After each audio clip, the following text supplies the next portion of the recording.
Welcome back to Lena's Romantasy Collection, where the alphas are terrifyingly possessive and the heroines have absolutely zero time for their nonsense.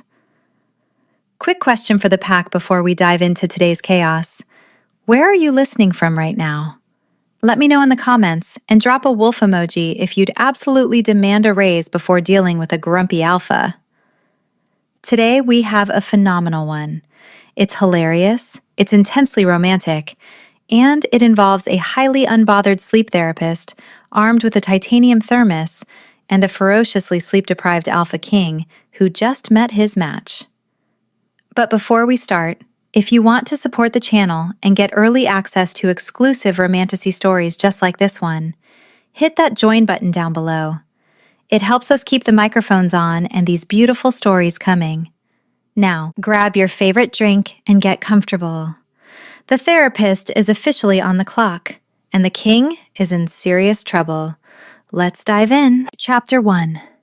Claire Yoon navigated her zippy, sapphire blue compact car through the torrential deluge, her hands gripping the steering wheel with meticulous precision. The relentless rain battered the windshield, turning the winding, treacherous driveway of the secluded estate into a hazardous river. She exhaled a measured breath, her striking dark eyes focused intensely on the looming iron gates ahead. The stratospheric medical debt hanging over her family's head required immediate, decisive action, and this highly exclusive, strictly confidential sleep therapy contract was her only viable salvation. She fundamentally believed that her impeccable clinical skills could cure anyone, even the reclusive elite. Parking the vehicle near the colossal stone portico, Clara grabbed her waterproof canvas duffel bag from the passenger seat. Inside rested her essential tools: a heavy lavender-infused sleep mask, a customized digital metronome for pacing patient breathing, and a thermos she had meticulously saved up for months to purchase. She pulled her vibrant ruby-red trench coat tightly around her slender frame, stepping out into the tempest. Her glossy black hair, usually twisted into a functional impatient clip, was instantly plastered to her porcelain skin. She hurried through the massive oak double doors, seeking refuge in the cavernous, opulent foyer. The interior was a staggering display of architectural dominance, featuring towering marble columns and shadows that seemed to swallow the ambient light. Standing near a sprawling reception desk was a man practically vibrating with chaotic energy. He wore a sharply tailored cobalt blue suit that completely clashed with his frantic, exhausted posture. His sandy blonde hair was severely ruffled, and his amber eyes darted around the room as if expecting an imminent explosion. "You must be the new therapist," he said, his voice strained and clipped. "I am Declan Hayes, the acting estate manager. You are unfathomably late." "The localized weather patterns were thoroughly uncooperative," Clara replied with a cheerful customer service voice defiance, using her faux professional sarcasm to mask her internal anxiety. "I assure you, my methodology is precise enough to compensate for a delayed arrival." "We do not have the luxury of time," Declan muttered, rubbing his temples. He rummaged hastily through a drawer, producing a heavy brass key affixed to a leather tassel. "The Royal Summit begins in mere days, and the entire logistical framework is crumbling. Take this master key. Your quarters are in the West Wing. Do not wander. Do not touch anything extraneous. We will commence your orientation tomorrow at dawn." Clara took the heavy key, her brow furrowing slightly. "Is there a map, or perhaps a rudimentary signpost?" "West Wing. Up the grand staircase, third corridor on the left, last door," Declan instructed rapidly, already turning his attention to a blinking light on his communication console. "I have a geopolitical crisis to avert. Good night, Miss Yoon." Dismissed and completely dripping wet, Clara hoisted her canvas duffel bag over her shoulder and ascended the sweeping marble staircase. The estate was a labyrinthine fortress, silent save for the drumming rain against the towering windows. She followed Declan's hurried instructions, navigating the dimly lit third corridor until she reached a massive, imposing door at the very end. The brass key slid into the intricate lock with a satisfying heavy click. She pushed the door open, slipping inside and immediately locking it behind her. The suite was entirely swallowed by darkness, the heavy velvet drapes drawn tightly to suffocate any ambient moonlight. Clara was too unequivocally exhausted to fumble for a light switch. She towed off her damp shoes, shrugged out of her ruby-red trench coat, and draped it over what felt like a sturdy armchair near the entrance. Navigating purely by touch, she blindly unzipped her duffel bag, verifying her thermos and digital metronome were safely resting inside, then placed the bag onto the smooth surface of a nightstand. Her hands brushed against the edge of an astonishingly massive bed. The mattress was a luxurious expanse of high thread count silk and thick, downy comforters. Clara did not hesitate. The harrowing drive and the sheer magnitude of her financial anxieties had utterly depleted her reserves. She collapsed onto the edge of the mattress, curling into the opulent warmth. Within moments, the sheer exhaustion claimed her completely, pulling her into a deep, dreamless slumber, blissfully unaware of the colossal, heavily scarred occupant occupying the opposite side of the expansive bed. Chapter 2. The darkness was absolute, heavy, and suffocating. Clara was swimming through the deepest layers of restorative sleep when an appalling, rhythmic vibration shattered the tranquility. It was a deafening, rumbling noise, reminiscent of a malfunctioning industrial generator echoing through a cavern. Clara jolted awake, her heart hammering against her ribs. She blinked into the pitch-black void of the suite, her disorientation rapidly shifting into visceral indignation. The abhorrent noise rumbled again, originating from the immediate vicinity of her own mattress. Her hands flew out, brushing against a solid, radiating mass of heat. The realization that she was not alone in the bed crystallized with alarming clarity. "Absolutely unacceptable," Clara muttered to the darkness, her customer service facade instantly evaporating. She blindly swiped her hands across the luxurious expanse of the mattress, her fingers connecting with the dense, fringed edge of a heavy velvet decorative pillow. Gripping the plush fabric with both hands, she swung it upward in a wide arc and brought it crashing down onto the general location of the offending noise. The pillow connected with a satisfying, muffled thud against what felt like a very solid, incredibly broad face. The snoring ceased instantaneously. For a fraction of a second, the suite was submerged in a terrifying, predatory silence. Then, the mattress shifted with impossible, explosive velocity. Before Clara could even register the movement, a massive, unyielding weight pinned her firmly against the silk sheets. A hand, roughly the size of a dinner plate, clamped around her wrist with an iron, inescapable grip, halting her subsequent attempt to deploy the velvet pillow a second time. Clara gasped, her dark eyes wide, straining to decipher the terrifying silhouette hovering directly over her. "What do you think you are doing?" she demanded, attempting to infuse her voice with authoritative outrage, though it wavered precariously. The man did not respond immediately. Instead, he leaned impossibly closer. He possessed broad, uncompromising shoulders that blocked out whatever minimal light existed in the room. As he hovered over her, his face dipped toward the sensitive skin of her neck. He inhaled deeply, the sound a low, rough drag of air that sent a bizarre shiver cascading down Clara's spine. Julian Croft had not experienced a genuine restorative sleep cycle in 5 agonizing years. His insomnia curse kept his feral wolf trapped beneath the surface, driving his temper into a perpetual state of violent volatility. Yet, as he breathed in the sudden intoxicating blend of wild orchid and crushed cardamom, an unprecedented neurological reaction occurred. The vicious, frantic roaring in his mind suddenly silenced. His pulse, normally a rapid, aggressive drumbeat, slowed to a steady, rhythmic cadence. He maintained his unyielding grip on her wrist, his piercing, steel-gray eyes finally adjusting to the gloom. He stared down at the defiant, porcelain-skinned woman trapped beneath him. "You hit me," he stated, his voice a dark, lethal rumble that vibrated through the mattress. "You were actively disrupting my vital sleep architecture with a noise that defies acoustic logic," Clara shot back, squirming fruitlessly against his overwhelming physical dominance.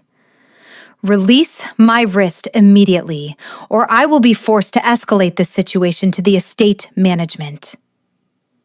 Julian's sharp, aristocratic jawline tightened.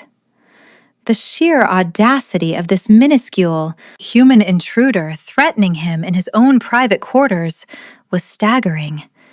Yet, the overwhelming, visceral comfort her scent provided was undeniable. It was a biological imperative he could not ignore. He shifted his weight slightly, ensuring she could not escape, but lessened the bruising pressure on her fragile wrist. He leaned down until his lips hovered mere inches from her ear. "Big mistake, little mouse," Julian growled softly, the sound resonating with a dark, cynical amusement. "I am a licensed therapeutic professional, not a rodent," Clara retorted, her quick wit fighting through her rising panic. "And you are currently occupying my assigned suite. If you are a rogue staff member, I highly suggest you vacate the premises before Mr. Hayes discovers your insubordination." Julian let out a low, breath sound that might have been a laugh if he remembered how to execute one properly. "Your assigned suite," he repeated, the irony entirely lost on her. He slowly uncoiled his massive frame, releasing her wrist, but remaining an intimidating, towering presence beside the bed. Chapter 3. Julian reached out with fluid, predatory stillness and flicked a switch on a modern geometric lamp resting on the bedside table. Warm, golden light flooded the opulent room, dispelling the suffocating shadows. Clara immediately scrambled backward against the tufted headboard, dragging her canvas duffel bag forcefully into her lap as a makeshift shield. She swiftly unzipped the main compartment and extracted her unconscionably expensive thermos, gripping the cylindrical metal object as if it were a formidable blunt weapon. She assessed the man before her, her expressive dark eyes narrowing in defensive calculation. He was a staggering physical specimen of white descent, radiating a volatile, exhausting intensity. His pale skin starkly contrasted with his dark, tousled hair, and his steel-gray eyes were piercing and uncompromising. As he stood beside the bed, unapologetically shirtless, Clara noted the faint, jagged battle scars crossing his lower ribs, a testament to a violent history that did not align with a standard hospitality employee. "Explain your presence," Clara demanded, her voice remarkably steady despite her knuckles turning white around the thermos. "Are you the head of security? Because crashing in a guest suite is a highly unprofessional utilization of company resources." Julian slowly arched an elegant eyebrow. "Head of security," he mused, testing the title. He slid his hand into the pocket of his discarded trousers resting on a nearby chair, his fingers brushing against the heavy silver signet ring he kept hidden to conceal his royal status. He decided, instantaneously, that maintaining this facade was the most strategically advantageous move. "Yes, I oversee the absolute security of this estate." "Well, your current actions constitute a massive security violation," Clara reprimanded, aggressively organizing the zipper pulls on her duffel bag into perfectly symmetrical lines to soothe her escalating nerves. Mr. Hayes handed me the key to this exact room. Clearly, there has been an administrative, catastrophic failure. Julian ignored her reprimand entirely. His gaze drifted past her defiant posture to the digital clock glowing on the opposite wall. It read 3:14 a.m. A profound, staggering realization slammed into Julian's consciousness. He had retired to his quarters shortly before midnight. He had closed his eyes, an action that usually resulted in hours of torturous waking paralysis. But the clock confirmed the impossible. He had slept for over 3 hours. It was a dense, uninterrupted, restorative slumber, the first he had experienced in 5 years. He looked back at the woman clutching the thermos. The luxurious fragrance of wild orchid and crushed cardamom emanated from her, filling the room, continuing to neutralize the feral aggression of his trapped wolf. She was not an administrative failure. She was a biological miracle. "Put the beverage container down," Julian instructed, his tone shifting from cynical amusement to absolute, ruthless command. "It is an insulated hydration vessel, and I will maintain possession of it until I am satisfied with my personal safety," Clara countered, lifting her chin obstinately. Julian moved with terrifying speed, crossing the thick Persian rug to reach the heavy oak door of the suite. He grasped the ornate locking mechanism and turned it. The deadbolt slid into place with a definitive, uncompromising click. Clara stiffened, her faux professionalism slipping marginally. "Unlocking that door is imperative to your continued employment." "My employment is exceptionally secure," Julian replied, turning to face her with a predatory stillness that commanded the very oxygen in the room. He crossed his heavily scarred arms over his broad chest. "You were hired to administer sleep therapy. It appears your methodology is highly effective. Therefore, you are no longer an independent contractor floating through the guest wing." "Excuse me?" Clara asked, her voice raising an octave. "You are my new permanent assignment," Julian declared, his steel gray eyes locking onto hers with a possessiveness that was absolute and terrifying. "You are not leaving this suite." Chapter 4. "This constitutes an illegal detainment," Clara stated, her voice tight but unwavering. She swung her legs over the side of the massive mattress, ensuring her bare feet connected firmly with the plush rug. "I am a contracted professional. I require separate lodging, standard operational hours, and a strictly enforced perimeter of personal space." Julian watched her with an infuriating, cynical calm. "This estate does not operate under standard protocols. You will remain in this room. You will sleep in that bed. If my rest is compromised, the consequences will be severe." Clara stood up, smoothing the wrinkles from her sensible sleepwear, determined to regain the upper hand. "If you are mandating exclusive, round-the-clock proximity care, the financial compensation must reflect the staggeringly costly nature of the demand." She practically vibrated with nervous energy, stepping to the nightstand to perfectly align her thermos with the edge of the wood. "I require a daily rate that is frankly insulting to standard budgetary constraints. My family has medical debts that are staggeringly costly, and I will not be sequestered without premium remuneration." Julian did not blink. He pulled a matte black secure satellite phone from his trouser pocket, his thumbs flying across the encrypted screen. "Done. Name your figure, and it will be wired to your specified accounts daily. My wealth is absolute. Your financial burdens are officially irrelevant." Clara paused, genuinely startled by the instantaneous capitulation. She rapidly calculated a number high enough to eradicate her debt within a month and stated it aloud, fully expecting a negotiation. "Consider it finalized," Julian said, tossing the phone onto the armchair, discarding the device with careless luxury. Now, resume your position in the bed. I require additional rest. If we are proceeding under these newly established contractual terms, we will implement my clinical boundaries, Clara said, falling back on her rigorous training to maintain control. She reached into her canvas duffel bag and retrieved a small, sleek device. This is a customized digital metronome. It regulates auditory pacing to synchronize breathing patterns, promoting optimal neural relaxation. She placed the metronome on the nightstand and pressed the activation switch. A sharp, rhythmic tick, tick, tick began to emanate into the quiet room. Julian's jaw clenched immediately. The mechanical, piercing sound grated violently against his heightened senses. His feral wolf, slightly subdued by her scent, bristled aggressively at the repetitive intrusion. "Turn that off," Julian growled, his hands curling into tight fists at his sides. "It is an integral component of the therapy," Clara insisted cheerfully, adopting her most stubborn customer service voice. "You must focus on the cadence. Inhale on the first tick, exhale on the third."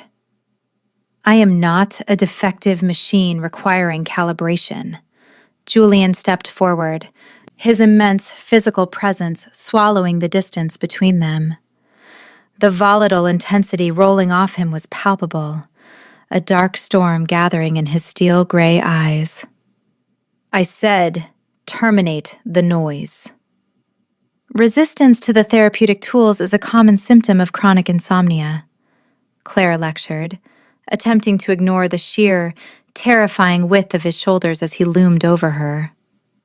"You must submit to the process." Julian moved in a blur.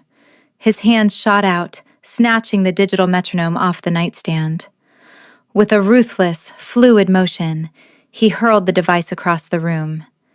It shattered violently against the stone wall, the plastic casing exploding into jagged fragments, the rhythmic ticking dying instantly. The object was permanently destroyed, reduced to unsalvageable debris on the floor. Clara gasped in outrage, her hands flying to her hips. That was a highly specialized, pricey piece of equipment. You cannot simply destroy clinical property because you lack basic auditory patience.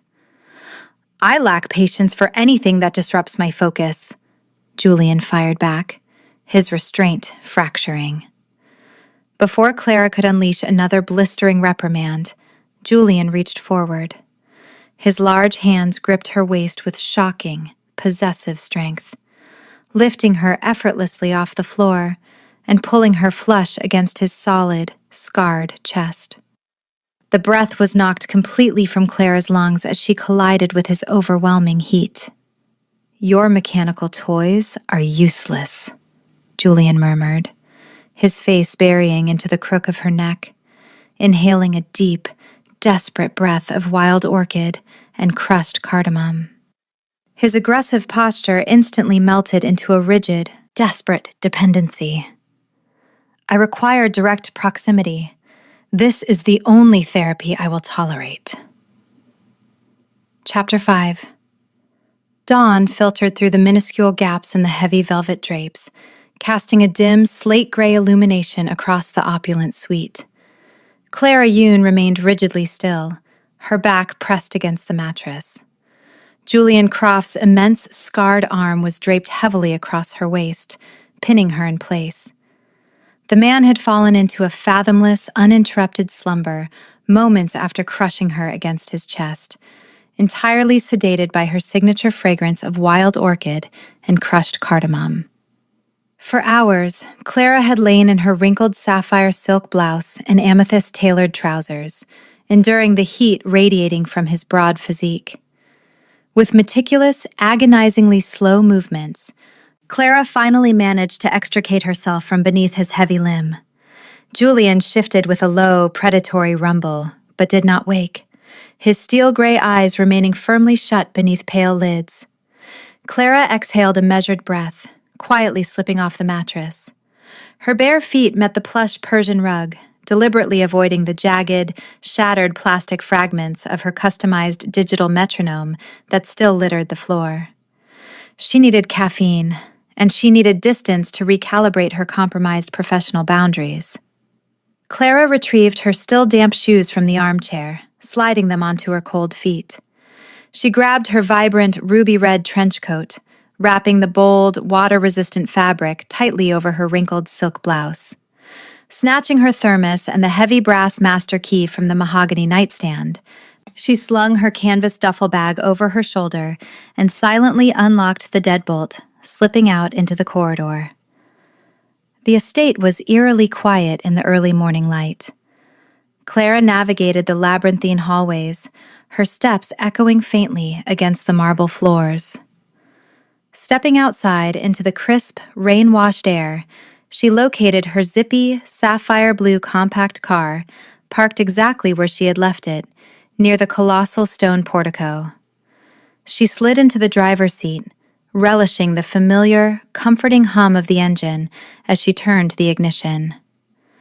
Her objective was simple: procure and lavishly high-quality espresso from the local town, structure a rigorous clinical itinerary, and return before her terrifying head of security patient fully registered her absence.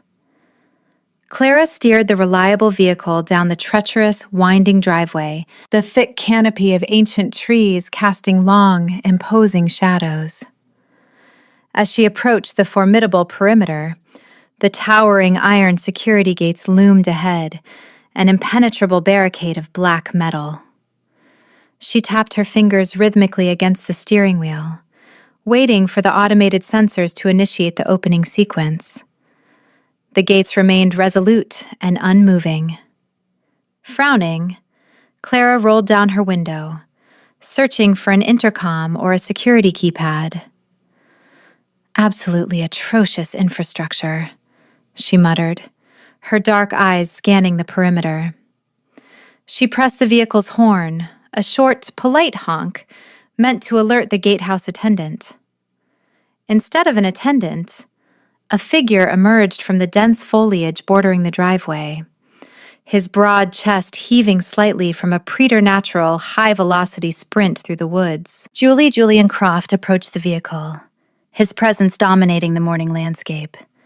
His restorative slumber had shattered the absolute second her scent drifted from the mattress, prompting him to utilize his lichen speed to intercept her.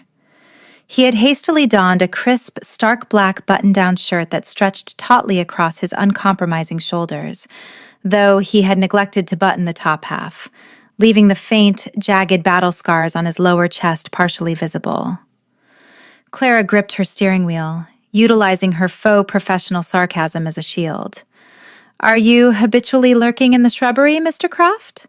I require the gates to be opened. A therapeutic professional cannot operate optimally without a premium caffeine infusion." Julian stopped mere inches from her car door, resting his large hands on the edge of the open window. He leaned down, his piercing steel-gray eyes locking onto hers with absolute, unyielding intensity. The proximity allowed him to inhale a fresh, desperate trace of her wild orchid and cardamom scent, his pupils dilating marginally. "Your dietary preferences are irrelevant," Julian stated, his voice a dark, lethal rumble that vibrated through the sapphire blue door panel. "My exit is non-negotiable," Clara countered, lifting her chin with an aura of unbothered, indomitable confidence. "I am not a prisoner. I am a highly compensated contractor. Open the gate." Julian's lips curved into an arrogant, cynical smirk.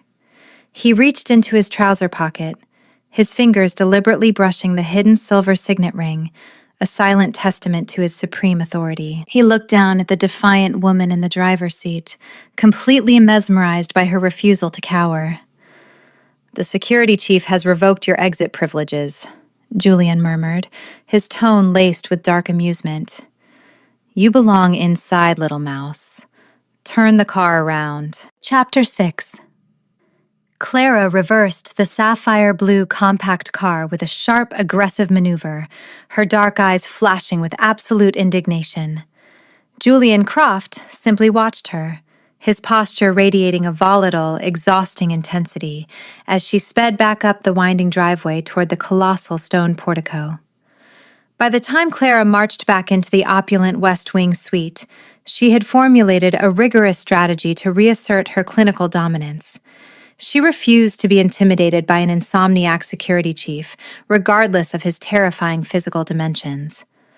Stepping over the tragic, shattered plastic debris of her digital metronome that still marred the Persian rug, Clara deposited her canvas duffel bag and thermos onto the nightstand. She shrugged off her vibrant, ruby-red trench coat, revealing her wrinkled sapphire silk blouse and amethyst trousers. Utilizing the suite's luxurious ensuite bathroom, she dispensed steaming hot water into the expensive thermos, infusing it with specialized high-potency chamomile tea bags she meticulously kept in her bag's side pocket. Julian entered the suite minutes later, the heavy oak door clicking shut with a definitive resonance. He crossed his arms over his broad chest, his steel-gray eyes tracking her every movement with a cynical, predatory stillness. "Sit," Clara commanded, gesturing toward a plush velvet armchair with a cheerful, customer service voice defiance. She approached him, holding the steaming thermos like a chalice of submission. "If I am sequestered in this facility, we are commencing an aggressive therapeutic protocol. You will consume this botanical infusion immediately." Julian stared at the metal container, his sharp, aristocratic jawline tightening in sheer distaste. "I do not ingest flavored water." "It is a highly concentrated chamomile and valerian root synthesis," Clara retorted, her porcelain features set in an uncompromising glare. "It specifically targets overactive neural pathways. Considering your belligerent refusal to allow me a morning coffee, your compliance is mandatory." Julian loathed chamomile. The bitter, herbaceous liquid was an offense to his heightened lichen palate. Yet, as Clara stood before him, exuding that intoxicating fragrance of wild orchid and crushed cardamom, his feral wolf urged absolute submission to her demands. Her audacity was exhilarating. No one in the sprawling estate dared to issue him commands, let alone force-feed him tea. With a slow, deliberate movement, Julian took the thermos from her grasp. Their fingers brushed briefly, a sharp spark of static electricity igniting between them. He maintained unblinking eye contact as he brought the rim to his lips, swallowing the hot, detestable liquid without a single flinch. "Satisfactory," Julian rumbled, his voice dark and gravelly as he handed the thermos back to her. "A passable start," Clara said, internally vibrating with a myriad of anxieties but projecting indomitable confidence. She placed the thermos on the nightstand beside her heavy brass master key. "Now, we must address the fundamental stressors elevating your cortisol levels. As the head of security, what specific operational failures are disrupting your restorative cycles?" Julian leaned back against the mahogany dresser, infinitely amused. Before he could formulate a suitably deceptive response, the suite's heavy door swung open. Declan Hayes strode into the room, his sandy blonde hair ruffled and his amber eyes wide, with frantic, unmitigated panic. He wore a slightly wrinkled cobalt blue suit, clutching a stack of diplomatic dossiers. "Your Declan began, the honorific slipping frantically from his tongue as he registered the scene. Julian moved with terrifying velocity. He did not speak, but he leveled a lethal, suffocating glare at his second-in-command.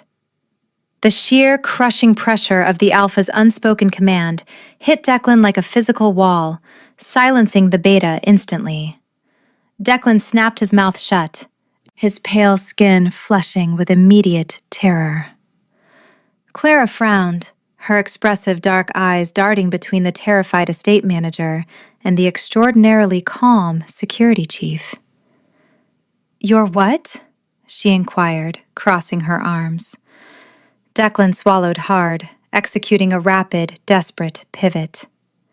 Your chief security officer is required at the perimeter," he stammered, his posture perpetually exhausted and now flooded with fear. "Chief Croft, we have an opulent logistical nightmare regarding the incoming summit delegates." "Handle it, Hayes." Julian dismissed him with a cold, ruthless indifference. "I am currently undergoing mandatory therapeutic calibration. Do not interrupt again, unless the estate is actively burning."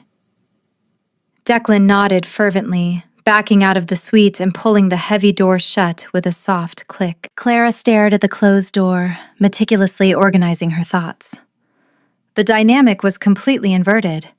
The estate manager cowed before the security staff. "He seems uniquely terrified of you," Clara observed, her quick wit analyzing the discrepancy. "I am exceptionally proficient at my job," Julian murmured, stepping closer, his piercing eyes reflecting a dangerous, possessive obsession. Chapter 7. Clara refused to be permanently confined to the opulent West Wing suite, regardless of the extortionate daily rate Julian Croft was wiring into her account. By mid-afternoon, the torrential rain had ceased, leaving the sprawling estate grounds washed in a brilliant, crisp light. Clara adorned herself in her signature vibrant ruby-red trench coat, ensuring her heavy brass key and thermos were safely stowed in her canvas duffel bag, which she slung across her shoulder. She stepped out of the suite, leaving the shattered remnants of her digital metronome on the rug, and ventured into the sprawling, manicured gardens. The external architecture was a testament to staggering wealth, featuring immaculate hedges and cascading marble fountains. Clara strolled along a gravel path, her dark eyes scanning the perimeter, silently evaluating the opulent surroundings. She breathed deeply, though she found herself inexplicably missing the intense, volatile proximity of her terrifying patient. "You are remarkably out of place." A sharp, condescending voice interrupted her internal monologue. Clara halted, turning to face the intruder. A woman of white descent stood on the intersecting path, flanked by two imposing guards. She possessed pale, flawless skin, icy blue eyes, and an aura of supreme, unearned arrogance. She was draped in a luxurious, lavish, iridescent violet silk gown that trailed elegantly across the damp gravel. "I am Clara Yoon, a contracted therapeutic professional," Clara replied with a cheerful customer service voice defiance, instantly recognizing the woman as a high society aristocrat. "And you are currently blocking a designated pedestrian walkway." The aristocrat laughed, a brittle, mocking sound. "I am Lady Vivian of the Northern Ridge, and you are a fragile, insignificant human trespassing in a domain reserved for apex predators." Vivian stepped closer, her icy gaze raking over Clara's ruby-red trench coat with sheer disdain. "I am entirely aware of why you are here. A temporary, pathetic sleep aid for the elite. Do not mistake your fleeting utility for actual value. When the summit commences, irrelevant humans will be purged from the inner sanctum." Clara felt a sharp spike of genuine anxiety, her fingers curling tightly around the strap of her duffel bag.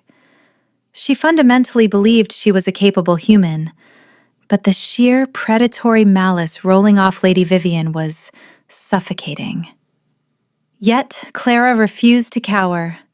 She masked her internal trepidation with quick-witted sarcasm. "I assure you, my utility vastly exceeds your capacity for basic manners," Clara retorted, her porcelain features set in a mask of indomitable confidence. Now, if you will excuse me, I have a strict itinerary to maintain. Vivian's eyes flashed with a dangerous, feral aggression. She signaled her guards, who stepped forward, their massive frames intended to physically intimidate the smaller woman. Before the guards could close the distance, the ambient temperature in the garden plummeted. A suffocating, lethal pressure descended upon the gravel path, heavy enough to drive the air from Clara's lungs. Julian Croft stepped out from the shadow of a towering oak tree. He wore his dark trousers and a stark black shirt, moving with a predatory stillness that commanded absolute obedience. His steel-gray eyes were fixed entirely on Lady Vivian, radiating an uncompromising, ruthless fury. "Step back," Julian commanded, his voice a low, gravelly rumble that vibrated the very stones beneath their feet. Vivian's arrogant facade disintegrated instantaneously. She blanched, her posture snapping into rigid, terrified submission. Her guards immediately bowed their heads, refusing to meet Julian's lethal gaze. "Chief Croft," Vivian stammered, attempting to maintain her aristocratic dignity while visibly trembling. "I was merely informing this human contractor of our strict protocols." "Ms. Yoon operates under my exclusive, absolute protection," Julian stated, closing the distance until he stood directly beside Clara. His broad, uncompromising shoulders shielded her completely from the aristocrat's hostility. He inhaled Clara's intoxicating wild orchid and cardamom scent, utilizing it to restrain the violent urge to obliterate the woman threatening his fated mate. "You will apologize to her immediately." Vivian gasped, her aristocratic pride battling against her visceral terror of the man she knew was her alpha king. "But she is merely—" "Apologize," Julian snarled, his eyes flashing with a dangerous, untamed ferocity. "I deeply apologize, Ms. Yoon."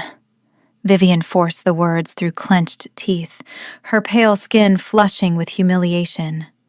She bowed her head sharply, then hastily retreated down the path, her guards trailing frantically behind her. Clara stood in stunned silence, her expressive dark eyes looking up at the towering man beside her. That was a highly irregular display of authority for a security chief. Julian looked down at her, his expression softening marginally. "No one insults what belongs to me," he murmured, his voice laced with a dark, obsessive certainty. Chapter 8. That evening, the opulent West Wing suite was enveloped in a profound, heavy silence.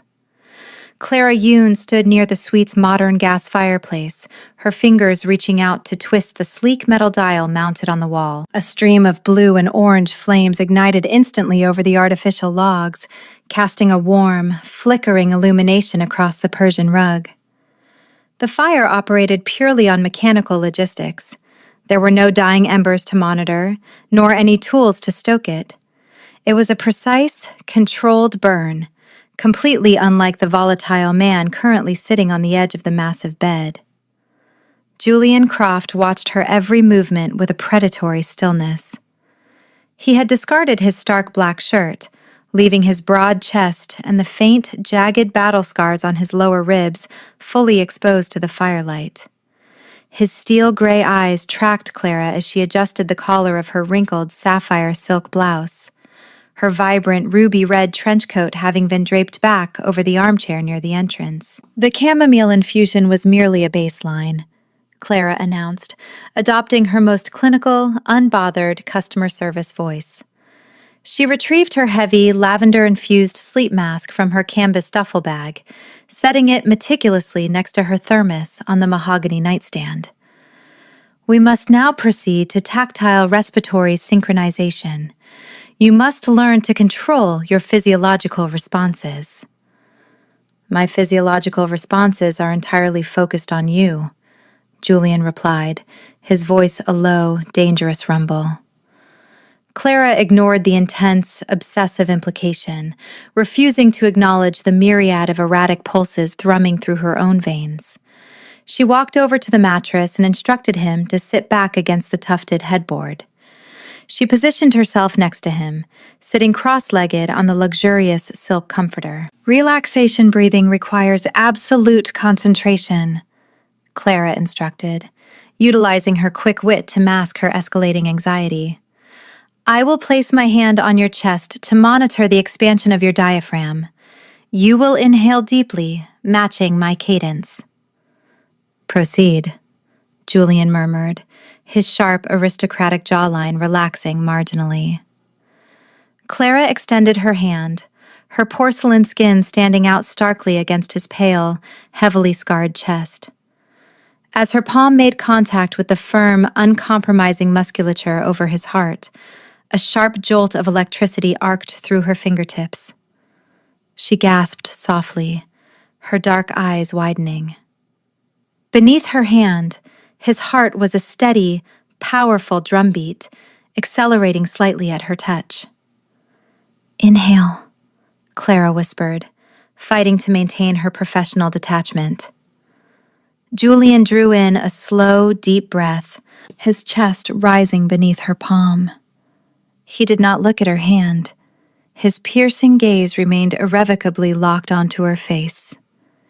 He absorbed the luxurious fragrance of wild orchid and crushed cardamom, the scent acting as an immediate visceral anchor for his fractured sanity. His feral wolf, usually raging against the confines of his insomnia, curled into a state of absolute, unprecedented submission.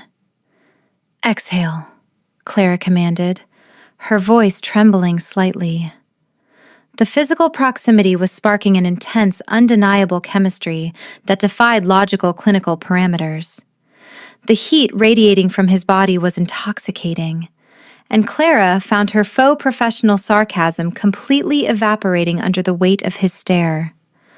She could feel the lethal, exhausting intensity he carried, but beneath her touch, it felt solely protective. Your heart rate is stabilizing, Clara noted, her throat inexplicably dry. Because you are here, Julian stated simply, the cynical edge of his personality vanishing completely. He shifted his vast frame, leaning closer until the distance between them was practically non-existent. Clara froze, her breath catching in her throat.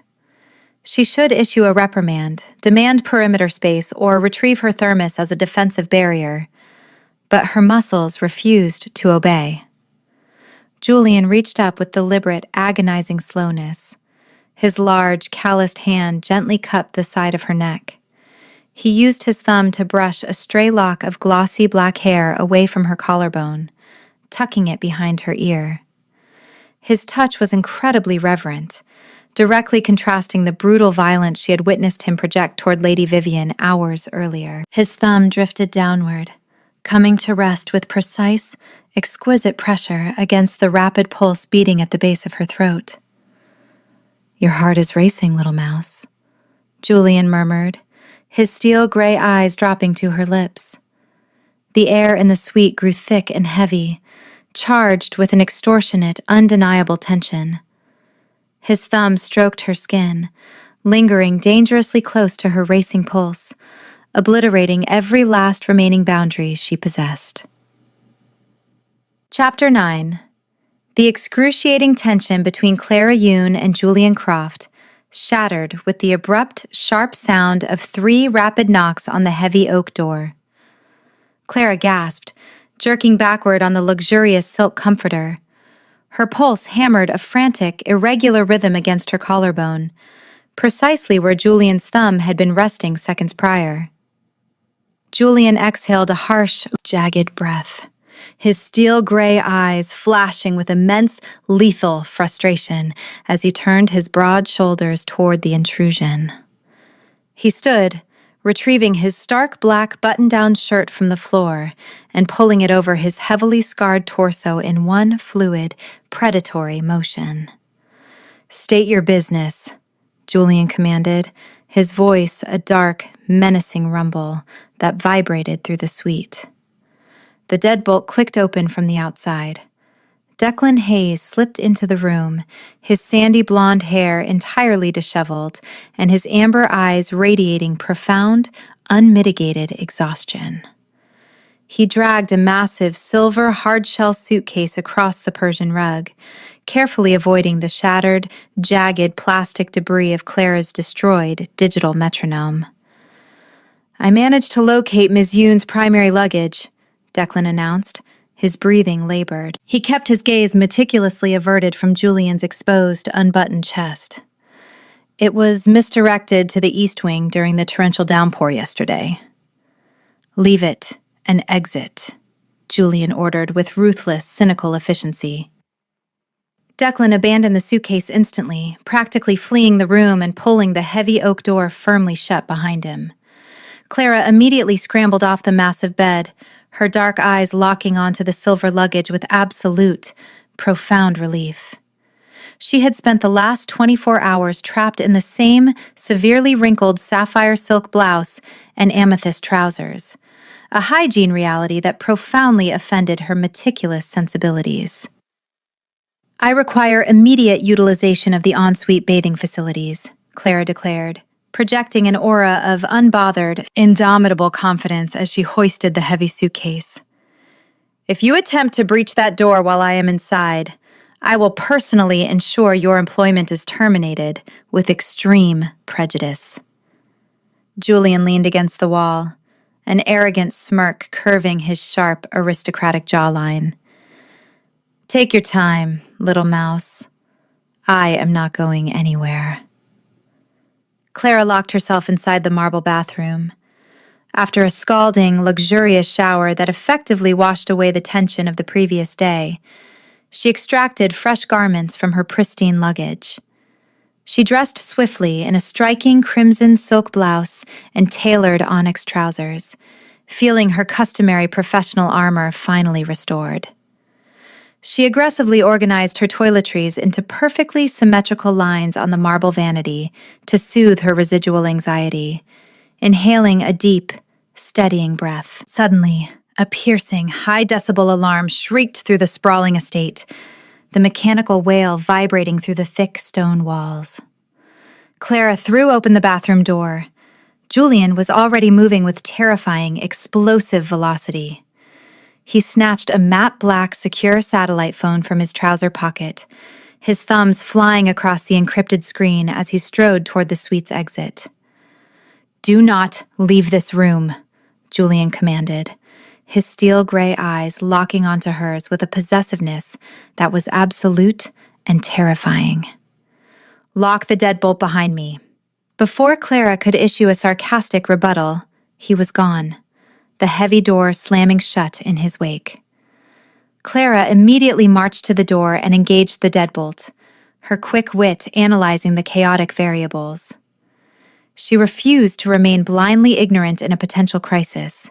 She crossed the expansive Persian rug, stepping carefully past the shattered metronome, and approached the towering floor-to-ceiling windows. She drew back the heavy velvet drapes just enough to peer into the crisp evening shadows blanketing the lower gardens. Illuminated by the cascading marble fountains, 3 large men clad in tactical gear were sprinting aggressively across the manicured lawn. They moved with unnatural, predatory speed, bypassing the standard security patrols with highly coordinated efficiency. Then, Julian materialized from the darkness. He did not possess a weapon, nor did he exhibit any hesitation. He intercepted the 3 intruders with a display of brutal, breathtaking violence that completely defied human physical limitations. Clara watched, her breath catching in her throat, as Julian dodged a lethal strike from the first man, countering with a devastating blow that instantly incapacitated the attacker. He moved with a predatory stillness between strikes, a lethal phantom in the moonlight. The second and third men attacked simultaneously.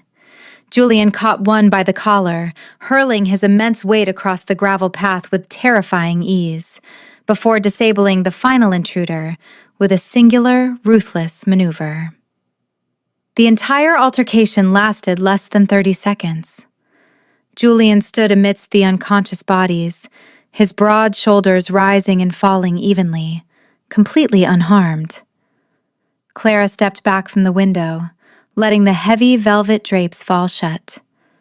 Her heart raced with sudden, absolute clarity. The man who had just effortlessly dismantled a highly trained tactical unit without breaking a sweat was fundamentally, undeniably dangerous. He was unequivocally not a standard estate security chief. Chapter 10. 30 minutes later, the heavy oak door of the West Wing suite clicked open.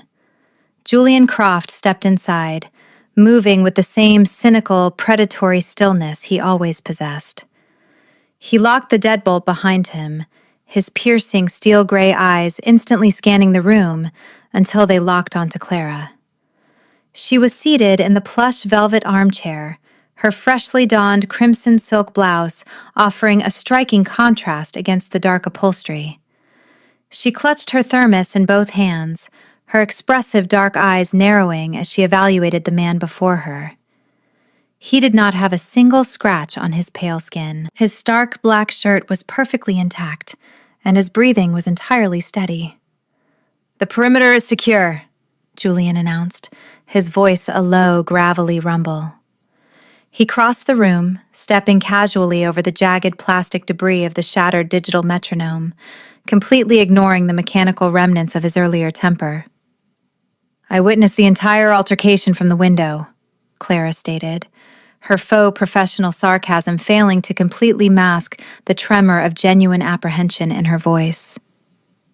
"Your combat proficiency is highly irregular for a standard hospitality employee. You dismantled 3 heavily armed individuals with an efficiency that defies basic anatomical logic. Explain your true position, Mr. Croft."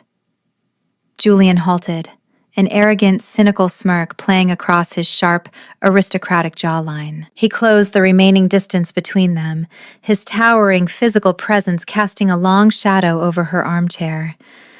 The intoxicating, luxurious fragrance of her wild orchid and crushed cardamom scent immediately began to soothe the residual aggression humming beneath his skin. "I told you," Julian murmured, his tone laced with dark amusement. "I am exceptionally proficient at maintaining absolute security." "You are deflecting," Clara countered, lifting her chin with an aura of unbothered, indomitable confidence. "A standard guard requires backup. A standard guard utilizes communication protocols. You operate with total, unchecked autonomy. If you are a mercenary utilizing this estate as a staging ground, I must formally request a transfer to a different client."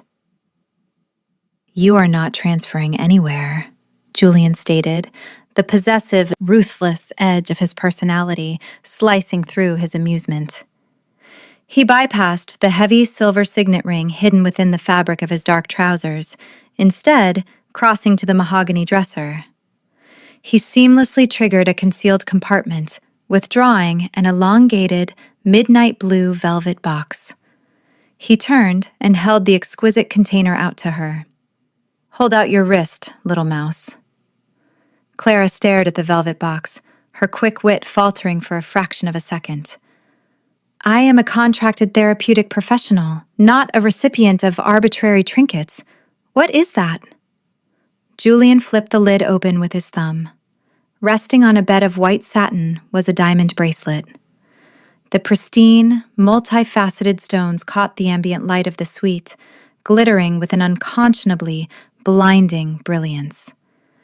It was a piece of jewelry that commanded absolute, silent awe, a physical manifestation of unparalleled, staggering wealth.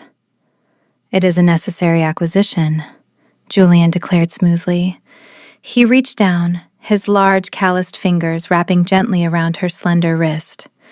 A sharp jolt of electricity arced between their skin as he lifted her arm. With meticulous, agonizingly slow precision, he fastened the heavy, glittering diamonds around her pulse point. Clara gasped softly as the cool metal settled against her skin. "This is a ludicrous expenditure. You cannot possibly justify this within a standard payroll." "It was acquired from the security budget," Julian lied effortlessly, his steel gray eyes dropping to watch the diamonds sparkle against her porcelain skin. His feral wolf preened at the sight of her wearing his luxurious mark. "That is a profound, absurd fabrication," Clara reprimanded, attempting to pull her arm back, though his grip remained firm and unyielding. "No administrative department authorizes millions of dollars in diamonds under the guise of security protocol." "I authorized it," Julian replied, leaning down until his lips hovered mere inches from her ear. His breath was hot against her skin, sending a bizarre shiver cascading down her spine. "Consider it hazard pay for enduring my insomnia. Wear it at all times. If you attempt to remove it, I will simply acquire something infinitely heavier to replace it." Clara glared up at him, her dark eyes flashing with a mixture of absolute indignation and undeniable, terrifying chemistry. She was trapped in an opulent suite with a lethal, cynical liar who casually distributed extortionate wealth as if it were pocket change. Yet, as he finally released her wrist, the heavy weight of the diamonds felt strangely, terrifyingly anchoring. Chapter 11. The residual adrenaline from the garden infiltration gradually dissipated, leaving the opulent suite submerged in a profound, heavy quiet. Clara Yoon stood by the wall, her fingers gripping the sleek metal dial that controlled the modern gas fireplace. She twisted the mechanism with precise efficiency. A flawless, controlled stream of blue and orange flames ignited instantly over the artificial ceramic logs. The appliance operated purely on rigorous mechanical logistics. There were no dying embers to monitor, nor any iron tools required to stoke the blaze. She retreated to the plush velvet armchair, her fresh crimson silk blouse shimmering in the artificial firelight. She unscrewed the lid of her, taking a slow, measured sip of the concentrated chamomile and valerian root infusion she had prepared earlier. Julian Croft sat on the edge of the massive bed. His broad, uncompromising shoulders relaxed for the first time in days. He watched the flames dance across the flawless porcelain of Clara's skin. The lavishly high-end diamond bracelet he had secured around her wrist caught the light, casting scattered prisms across the thick Persian rug, completely bypassing the shattered, jagged plastic debris of her digital metronome. "Your persistent defiance is entirely illogical," Julian observed, his voice a low, dark rumble that vibrated through the quiet room. "You witnessed my capacity for extreme violence. You recognize that my authority within this estate is absolute, yet you remain completely unbothered. Why do you not request an immediate evacuation from Mr. Hayes?" Clara lowered her thermos, her expressive dark eyes fixing on the mechanical flames. The faux professional sarcasm she utilized as a protective shield slowly began to fracture, revealing the raw, genuine anxiety she harbored beneath her indomitable confidence. "Because an evacuation does not generate capital," Clara answered softly, her voice devoid of its usual cheerful defiance. "I tolerate your arrogant, cynical behavior and your ludicrous security restrictions because the financial compensation you are wiring to my account is staggering." Julian's piercing steel gray eyes narrowed with intense, focused scrutiny. "You possess a highly specialized clinical skill set. You are not impoverished." "I am drowning," Clara corrected him, her knuckles turning white around the metal thermos. She aggressively aligned her posture, ensuring her back was perfectly straight. "My family incurred an extortionate, crushing mountain of medical debt. The treatments were quite pricey, and the predatory interest rates have systematically eradicated our entire generational foundation. I exist in a society that constantly underestimates my professional value, offering menial compensation for critical care. Your ridiculous daily rate is the only viable salvation I possess. Julian went completely still. A terrifying, predatory stillness washed over his massive frame. His feral wolf, usually driven by territorial aggression, immediately pivoted into a state of absolute, unyielding protection. He listened to the slight, vulnerable tremor in her voice, a sound that entirely bypassed his cynical defenses and anchored itself directly in his chest. He did not offer her a hollow, meaningless platitude. He did not express pity. Instead, Julian silently analyzed the logistical variables required to completely obliterate the financial institution holding her family hostage. "The debt is irrelevant," Julian stated finally, his tone carrying a ruthless, uncompromising finality. Clara let out a bitter, exhausted laugh. "It is highly relevant to those of us who cannot casually appropriate millions of dollars from a fictional security budget." Julian stood up, crossing the room with slow, deliberate steps until he stood directly in front of her armchair. He reached down, his large, calloused hands gently prying the thermos from her rigid grip. He set the container on the mahogany nightstand, right beside her heavy, lavender-infused sleep mask. "You belong here, Clara," Julian murmured, using her given name for the first time. The dark, obsessive certainty in his voice commanded the very oxygen in the room. He knelt on the Persian rug, ignoring the scattered plastic shards nearby, bringing himself to her eye level. He reached out, his thumb tracing the exquisite, glittering diamonds fastened around her wrist. "You will never bear the burden of that debt again. That is an absolute guarantee." Clara stared into his piercing, steel-gray eyes, completely mesmerized by the sheer, terrifying weight of his promise. She fundamentally believed she was a fiercely independent human navigating a hostile world alone, entirely unaware that the devastatingly powerful man kneeling before her had just irrevocably claimed her as his fated mate. Chapter 12. The following morning, the estate awoke to a chaotic, frenetic energy. The highly anticipated royal summit had officially commenced. Julian Croft stood by the heavy oak door of the West Wing suite, impeccably dressed in a sharply tailored, stark black suit that concealed the faint, jagged battle scars on his lower ribs. He radiated a volatile, exhausting intensity, his sharp, aristocratic jawline set in a mask of total, ruthless authority. "You are not to leave this room under any circumstances," Julian commanded, his piercing, steel-gray eyes locking onto Clara.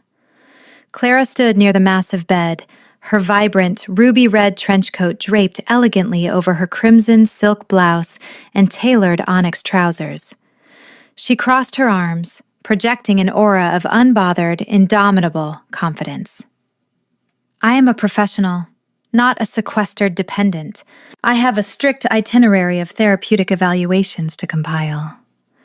"The inner sanctum is currently occupied by highly unpredictable apex predators," Julian countered, his tone leaving absolutely zero room for negotiation. "Your human presence on the floor will initiate unnecessary logistical complications. Remain in the suite. I will return before nightfall." Without waiting for a sarcastic rebuttal, Julian exited the room. The deadbolt slid into place with a definitive, uncompromising click, sealing her inside. Clara waited precisely 4 minutes. She aggressively organized the pillows on the luxurious silk comforter into perfectly symmetrical lines, her quick wit analyzing her available options. She refused to be sidelined while a geopolitical event of unprecedented magnitude unfolded just down the hall. She walked over to her canvas duffel bag resting on the mahogany nightstand. Reaching into the side compartment, her fingers closed around the heavy brass master key that Declan Hayes had frantically handed her upon her disastrous arrival. Julian possessed absolute authority, but he had severely underestimated her inventory. Clara slid the brass key into the lock, turning it with a satisfying, heavy click. She slipped out into the empty, dimly lit corridor, ensuring the suite door was secured behind her. She gripped her heavy lavender-infused sleep mask in her left hand, utilizing the familiar weighted object as a tactile anchor to soothe her escalating internal anxiety. She navigated the labyrinthine hallways with meticulous caution. The sprawling estate was eerily deserted, the standard security patrols evidently redirected to the main event. She followed the distant, echoing murmur of deep, authoritative voices, her striking dark eyes scanning for a safe vantage point.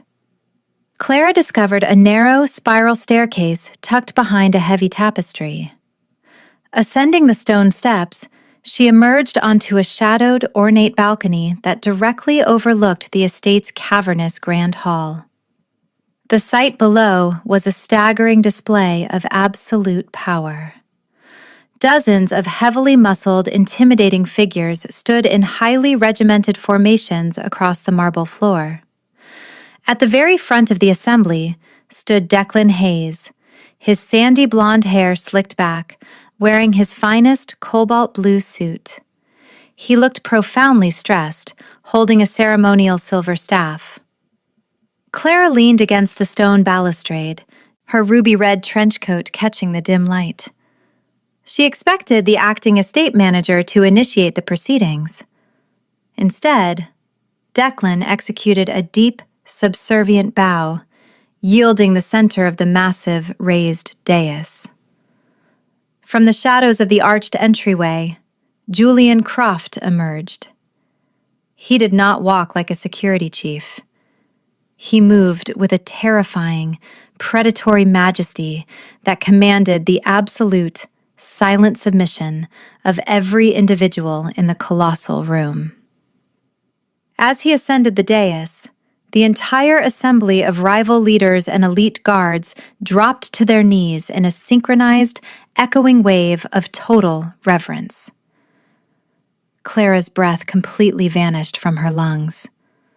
Her porcelain fingers tightened agonizingly around the lavender-infused sleep mask.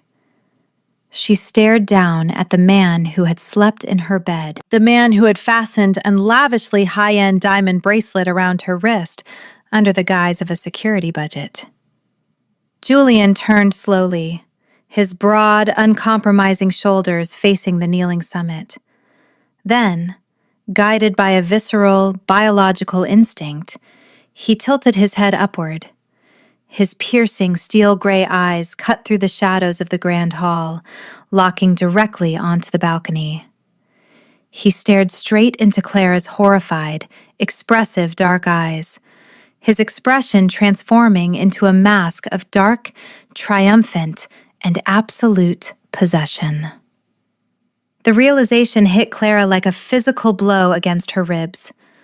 Her difficult, insomniac patient was not a guard. He was the Alpha King. Chapter 13. Clara Yoon stood frozen in the shadowed alcove of the ornate balcony, the heavy, lavender-infused sleep mask crushing painfully within the rigid grip of her left hand. The realization hit her like a massive boulder dropping squarely onto her shoulders. She stared down into the cavernous, opulent grand hall, her expressive dark eyes locked in an unyielding, terrifying visual tether with the towering man standing on the raised dais. The entire assembly of elite guards and rival diplomats remained completely kneeling on the immaculate marble floor, their heads bowed in total, uncompromising reverence. In the center of this staggering display of absolute power stood Julian Croft.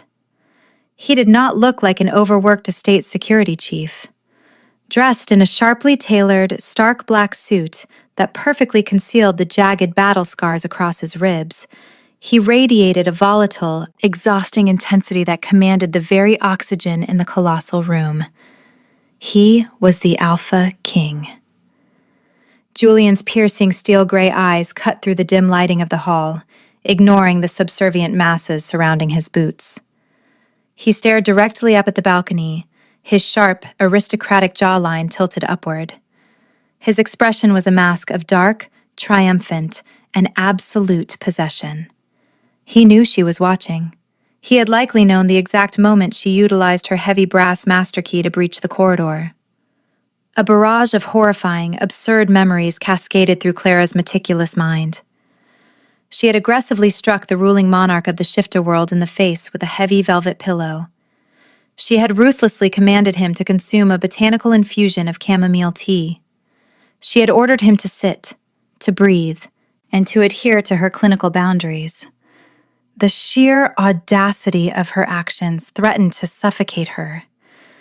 Anyone else in this entire sprawling estate would have been violently executed for a fraction of that insubordination. Instead, he had paid her a ludicrously high daily rate, shattered a customized digital metronome in a fit of possessive frustration, and fastened an expensive diamond bracelet around her wrist. Clara looked down at the glittering, multifaceted stones encircling her pulse point. The jewelry suddenly felt infinitely heavier, a luxurious shackle binding her to an apex predator playing a deeply manipulative game. Her heart hammered a frantic, irregular rhythm against her ribcage. She fundamentally believed she was an independent, capable professional. Yet she had been thoroughly, profoundly deceived. Julian finally broke eye contact, his broad, uncompromising shoulders turning slowly to address the kneeling summit. It was the only opening Clara needed. She spun on her heel, her vibrant, ruby-red trench coat flaring around her tailored onyx trousers. She practically sprinted down the narrow, spiral stone staircase, her bare feet making minimal noise despite her rapid descent. She navigated the labyrinthine hallways with meticulous desperation, relying on the mental map she had compiled during her brief tenure at the estate. Reaching the heavy oak door of the West Wing suite, she shoved the brass master key into the lock with trembling fingers. The deadbolt engaged with a heavy, definitive click behind her, sealing her inside the opulent sanctuary. Clara leaned back against the solid wood, her breathing ragged and shallow. The suite was exactly as she had left it. Her silver hard-shell suitcase rested near the mahogany nightstand. Her canvas duffel bag sat adjacent to the expensive thermos. The shattered, jagged plastic debris of her digital metronome remained scattered across the thick Persian rug. He is a manipulative, overgrown tyrant with a pathological lying habit, Clara muttered to the empty room, her quick wit desperately attempting to mask the raw, genuine betrayal swelling in her chest. She paced the length of the carpet, aggressively organizing her thoughts into perfectly symmetrical, logical columns. Julian Croft was not merely a wealthy client with an insomnia curse. He was the sovereign ruler of a highly dangerous, fundamentally lethal society. Clara's primary motivation had been to completely eradicate her family's crushing medical debt, proving her absolute self-worth in the process. However, remaining in this opulent fortress under the direct, obsessive scrutiny of the Alpha King was a risk that vastly exceeded any financial compensation. She marched toward the modern gas fireplace, glaring at the mechanical flames dancing over the artificial ceramic logs. The appliance operated purely on a mechanical switch, utterly devoid of natural unpredictability. It was exactly like Julian, a carefully controlled facade masking an intensely volatile, destructive force underneath. Clara turned away from the fire, her porcelain features setting into a mask of indomitable, unbothered confidence. She would not wait for the summit to conclude. She would confront the king the absolute second he dared to return to this room. Chapter 14. The heavy oak door of the West Wing suite clicked open 2 hours later, the internal deadbolt effortlessly bypassed by Julian's sovereign override key. Julian Croft stepped into the opulent room, pulling the door shut behind him.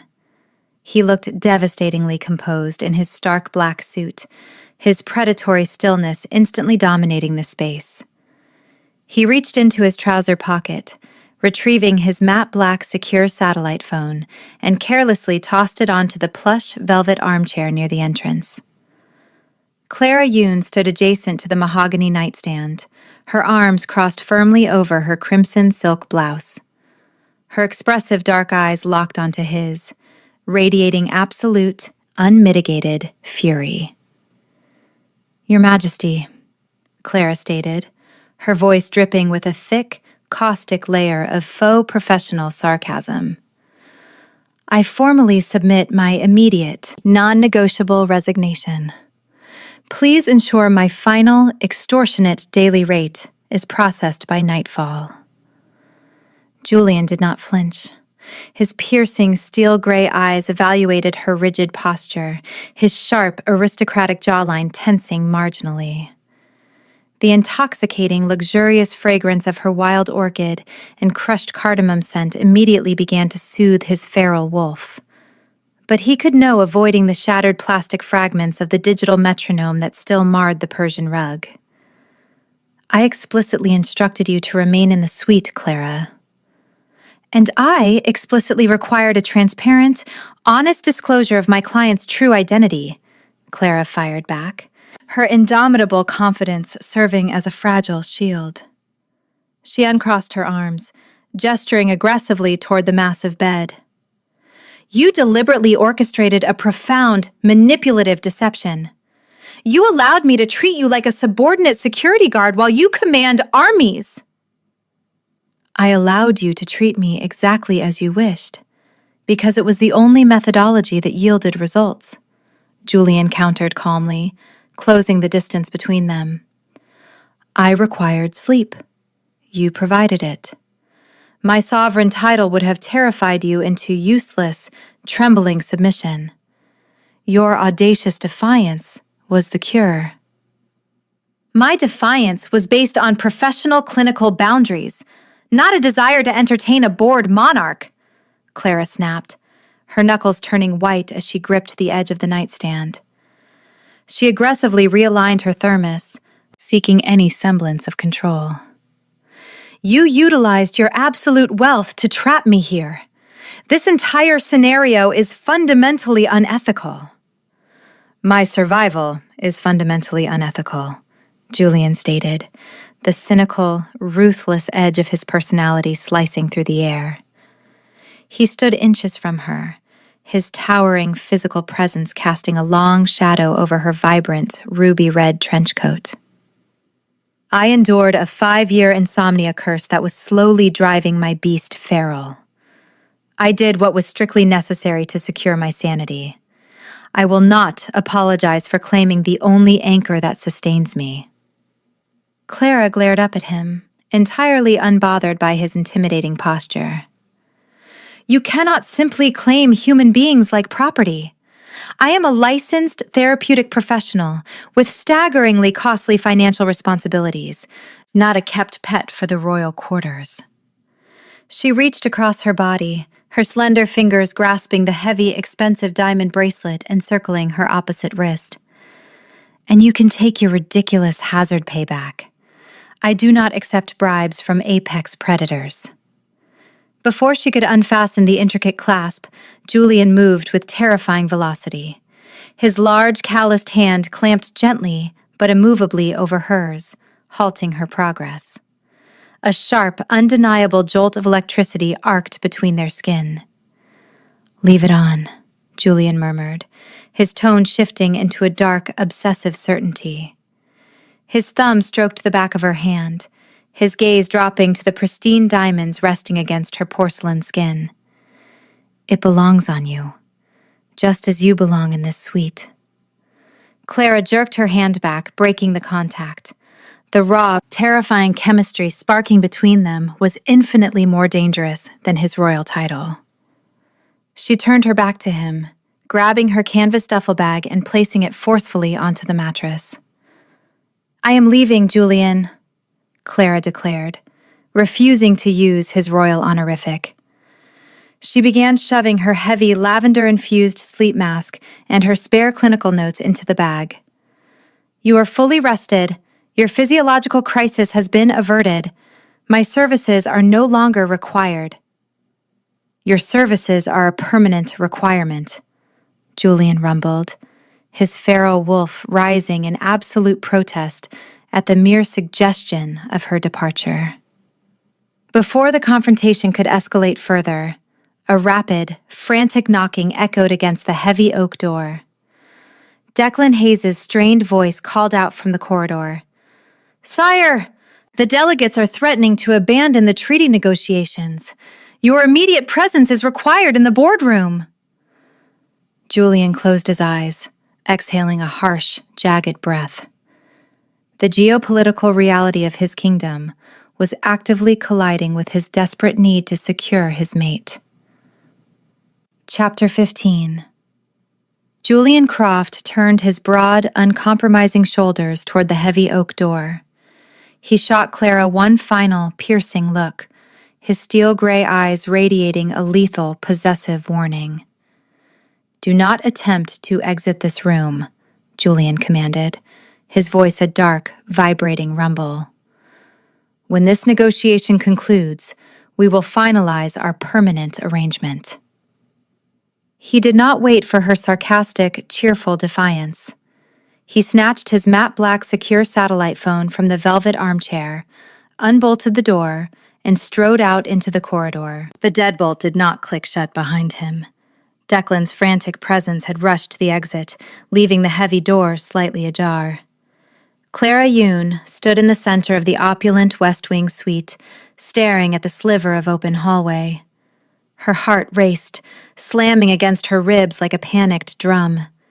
She fundamentally believed in her clinical expertise, but attempting to domesticate the ruling Alpha King was a catastrophic impossibility. She moved with rapid, meticulous precision. She zipped her canvas duffel bag and grabbed the handle of her silver hard-shell suitcase. She snatched her pricey thermos from the mahogany nightstand, ensuring her heavy brass master key was securely in her pocket. She threw her vibrant, ruby-red trench coat over her crimson silk blouse and stepped carefully over the shattered plastic debris of the digital metronome. Slipping through the ajar door, Clara navigated the dim, labyrinthine corridors. Her objective was her zippy, sapphire blue compact car, parked near the colossal stone portico. If she could bypass the distracted estate security, she could vanish before Julian's diplomatic duties concluded. As she rounded a sharp corner near the grand staircase, a towering figure stepped deliberately into her path, entirely blocking her progression. Clara halted, her expressive dark eyes scanning the intruder. It was Donovan Russo, a highly influential rival alpha she recognized from the summit dais. He was dressed in a tailored, charcoal gray suit that radiated an unmitigated dark wealth. His skin was pale, his eyes a predatory, calculating amber, and his mouth was twisted into a sharp, cruel smile. "Leaving so soon, little human?" Donovan purred, his voice slick and incredibly menacing. He inhaled deeply, his gaze dropping to the silver suitcase in her grip. "A shame. I was vastly intrigued by the intoxicating fragrance of wild orchid and crushed cardamom lingering around King Julian's throne. It appears the rumors of his new, fragile plaything are entirely accurate." Clara tightened her grip on the luggage handle, maintaining her aura of unbothered, indomitable confidence.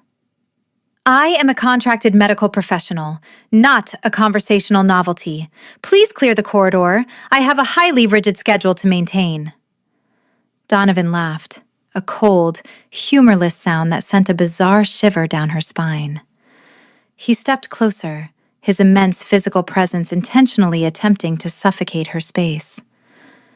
You are a blatant liability. A human cannot exist within the inner sanctum of an alpha king without destabilizing the entire political hierarchy. Your political hierarchy is entirely irrelevant to my clinical departure, Clara retorted, relying heavily on her faux professional sarcasm. But your family's financial survival is highly relevant, is it not? Donovan countered smoothly. Clara froze, the air vanishing entirely from her lungs. Donovan's amber eyes gleamed with malicious triumph. My intelligence network is remarkably efficient, Ms. Yoon. I am fully aware of the crushing, stratospheric medical debt your family incurred. I possess the liquidity to purchase that debt before nightfall. He leaned down, his voice dropping to a lethal, threatening whisper. If you do not permanently vanish from this territory, I will systematically liquidate your family's assets, ensuring they are utterly destitute. Furthermore, physical accidents are distressingly common for humans who involve themselves in shifter politics. I suggest you drive away and never look back. A heavy, agonizing weight settled over Clara's shoulders, feeling exactly like a massive boulder pressing her toward the floor. She felt fundamentally outmatched. These apex predators operated on a scale of wealth and violence she could not possibly combat with witty sarcasm or a thermos. Julian Croft might desire her therapeutic proximity, but remaining near him would actively endanger the very family she was desperately trying to save. I am already leaving, Clara stated, her voice tight, devoid of its usual cheerful defiance. Donovan smirked, stepping aside with a mocking bow. An exceptionally wise clinical decision. I will ensure the security gates are temporarily unmonitored for your prompt exit. Clara did not look back as she hurried down the marble staircase, her heart breaking under the sheer, terrifying weight of her forced retreat. Chapter 16. The underground diplomatic boardroom was an expansive, suffocating chamber of dark mahogany and thick shadows. Julian Croft sat at the head of a massive, heavily polished wooden table, his broad, uncompromising shoulders radiating a volatile, exhausting intensity. He listened to the droning, monotonous demands of the rival pack elders, his piercing steel-gray eyes fixed blankly on the documents resting before him. Declan Hayes stood nervously at the perimeter, his sandy blonde hair ruffled as he constantly checked a digital tablet. The room was dense, with the aggressive, territorial sense of a dozen alphas, but Julian easily tuned out the chaotic olfactory noise. His feral wolf was anchored entirely by a single, distinct thread: the luxurious, intoxicating fragrance of wild orchid and crushed cardamom that drifted faintly through the estate's ventilation from the west wing. As long as he could subconsciously sense her presence in the suite, Julian retained absolute, rational control over his lethal instincts. Across the table, the heavy oak doors opened. Donovan Rousseau strolled into the boardroom late, wearing his expensive charcoal gray suit. A sharp, cruel smirk played across the rival alpha's face as he took his designated seat. Donovan smelled faintly of the rain that had just begun to pour outside, but beneath the petrichor, Julian's heightened senses caught a microscopic, lingering trace of wild orchid. Julian's sharp, aristocratic jawline tightened. His posture shifted from cynical boredom to a state of absolute, predatory stillness. He focused his immense, preternatural senses, reaching out through the sprawling architecture of the estate, actively seeking the comforting baseline of Clara's scent.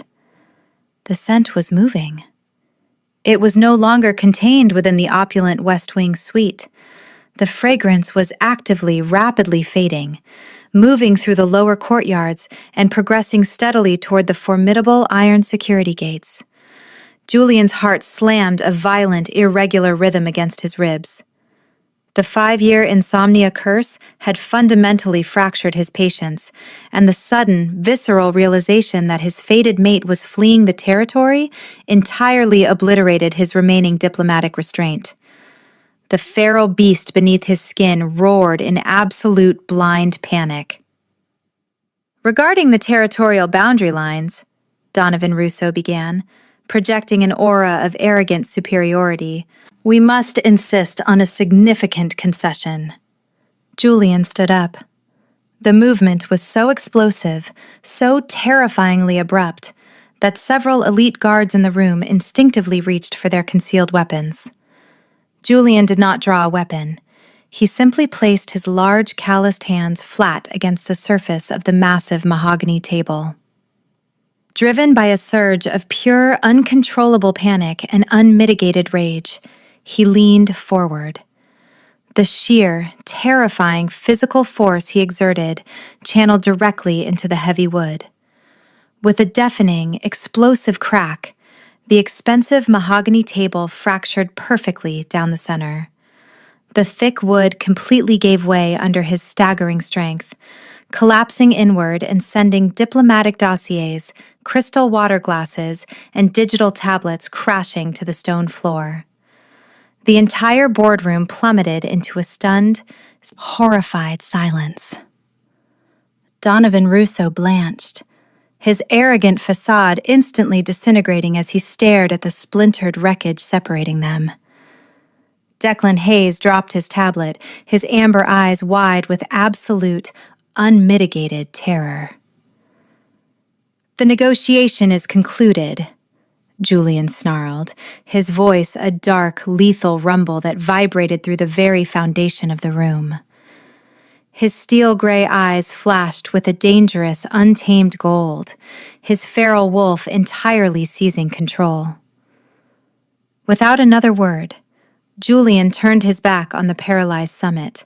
He strode out of the boardroom, moving with terrifying velocity. He withdrew his matte black secure satellite phone from his pocket, his thumbs flying across the encrypted screen as he initiated a total lockdown of the estate's perimeter. Clara Yoon was out there in the torrential rain, driving her zippy, sapphire blue compact car toward the highway.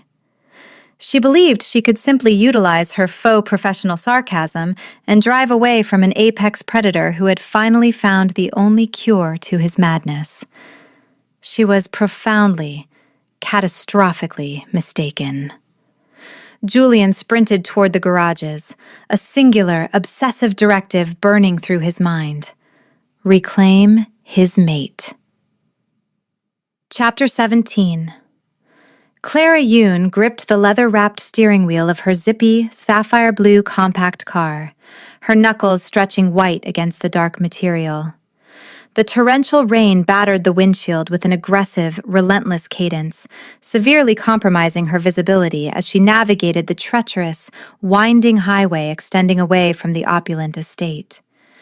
The mechanical wipers flailed frantically, attempting to mitigate the deluge, but the sky above had fractured into a tumultuous canvas of charcoal clouds and jagged lightning. The tempest felt entirely unnatural, an atmospheric manifestation of the volatile, exhausting intensity she had just fled. Her canvas duffel bag and silver hard-shell suitcase were securely stowed in the trunk, carrying the sparse remnants of her brief, catastrophic tenure as a royal therapeutic contractor. She had discarded the heavy brass master key into the center console, its metallic weight a condemning reminder of her flight. Resting securely in the adjacent cup holder was her thermos, a silent testament to the meticulously structured, clinical life she was desperately trying to reclaim. Yet, the high-valued diamond bracelet fastened around her wrist served as a constant, glittering mockery of her autonomy. Clara's expressive dark eyes darted to the rearview mirror. The highway behind her was a desolate stretch of glistening asphalt. She swallowed hard, her throat painfully dry. She fundamentally believed she was a pragmatic, indomitable professional, but Donovan Rousseau's blackmail had systematically dismantled her defenses. The rival alpha's threat to financially annihilate her family and orchestrate physical accidents was a geopolitical reality she possessed zero capacity to combat. Apex predators did not negotiate with human sleep therapists. They simply eradicated them. She depressed the accelerator, coaxing the reliable engine to a faster, highly precarious speed. The vibrant ruby-red trench coat draped over her shoulders offered marginal warmth against the frigid air seeping through the vehicle's vents. Her mind raced with meticulously organized asymmetrical anxieties. She needed to reach the international airport, liquidate the residual funds Julian Croft had already wired to her accounts, and relocate her family to an impenetrable, undisclosed location. A sudden, deafening roar of a highly calibrated engine shattered her frantic internal monologue. Clara glanced in the rearview mirror again. A pair of blinding, predatory headlights materialized from the heavy sheet of rain, closing the distance with terrifying, explosive velocity. The pursuing vehicle was a midnight blue Grand Tourer, an absolute titan of automotive engineering that radiated staggering wealth and lethal intent. Panic, sharp and unmitigated, spiked through her nervous system. She swerved the sapphire blue compact car slightly, attempting to yield the lane, assuming it was merely a reckless driver navigating the storm. The Grand Tourer did not pass. It surged forward, matching her exact speed. Through the cascading rain, Clara caught a fleeting glimpse of the driver. Broad, uncompromising shoulders, a sharp, aristocratic jawline set in a mask of absolute, feral rage. Julian. "This is fundamentally absurd," Clara gasped, her cheerful customer service voice defiance entirely failing her. "He should be mediating a diplomatic crisis, not participating in vehicular harassment." She refused to halt on a desolate highway with an enraged Alpha King. Clara accelerated, but her compact vehicle lacked the horsepower of Julian's custom platinum interior machine. The midnight blue Grand Tourer surged effortlessly past her left flank. With a sudden, ruthlessly calculated maneuver, Julian veered his massive vehicle sharply to the right, entirely barricading the asphalt ahead. Clara slammed both feet onto the brake pedal. The sapphire blue car skidded aggressively across the slick, rain-washed pavement. The anti-lock brakes engaged with a jarring shudder, the tires screeching a high-decibel protest before the vehicle lurched to a violent, definitive halt mere inches from the Grand Tourer's metallic chassis. The ensuing silence within the cabin was absolute, save for the furious drumming of the rain. Clara sat frozen, her chest heaving, her dark eyes locked on the imposing obstacle blocking her trajectory.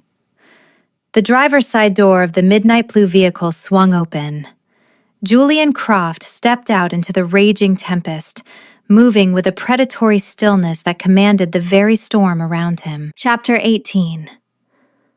The torrential rain instantly plastered Julian Croft's sharply tailored, stark black suit to his formidable frame. He strode across the slick asphalt, oblivious to the freezing deluge, his piercing steel-gray eyes locked irrevocably onto the windshield of the sapphire blue compact car.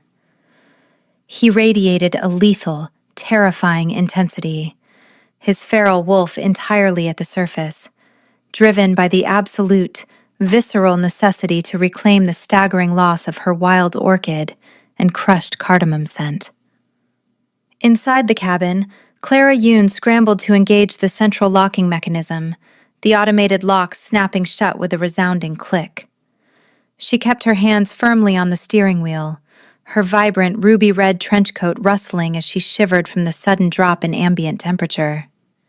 She aggressively organized her thoughts, attempting to construct an impenetrable shield of faux professional sarcasm. Julian reached her driver's side door.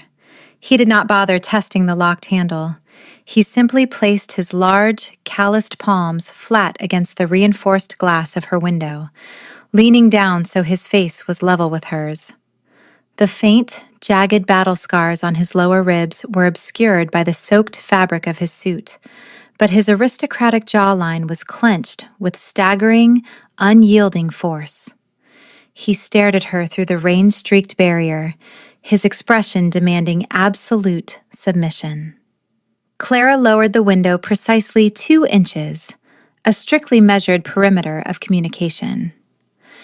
"Your Majesty, this constitutes egregious highway endangerment," Clara shouted over the roaring storm, attempting to maintain her cheerful, customer service voice defiance. "You are abandoning a diplomatic summit. I strongly advise you to return to your estate and fulfill your sovereign obligations." "My only obligation is sitting in this vehicle," Julian snarled, his voice a dark, gravelly rumble that vibrated through the narrow opening and resonated in Clara's chest. "Unlock the door, Clara. Do not force me to shatter the glass."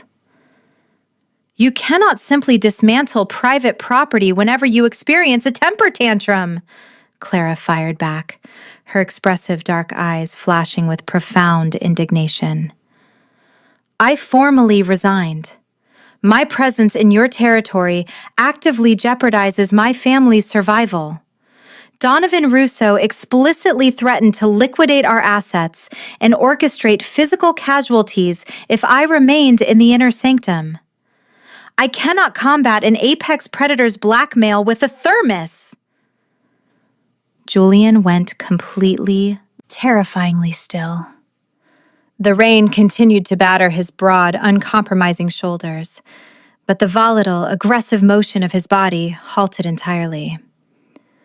"Russo threatened you," Julian repeated, the words carrying a cold, lethal finality that caused the surrounding air pressure to plummet. It was not a question. It was the formalization of a death sentence for the rival Alpha. "Yes, and his intelligence network is terrifyingly accurate," Clara insisted, her facade fracturing to reveal raw, genuine desperation. "He knows about the crushing medical debt. He possesses the liquidity to purchase it before nightfall. You are an insomniac monarch who utilized manipulation to secure sleep therapy.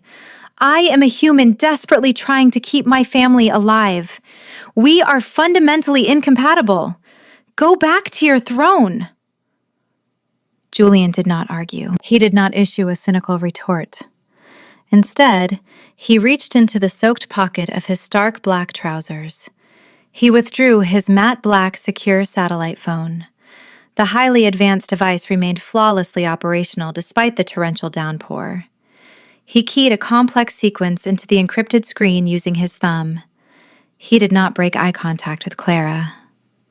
"You believe Russo possesses the financial leverage to harm you," Julian murmured, his voice cutting cleanly through the auditory chaos of the storm. "You fundamentally underestimate the vast scope of my resources." He pressed a final confirmation button on the screen.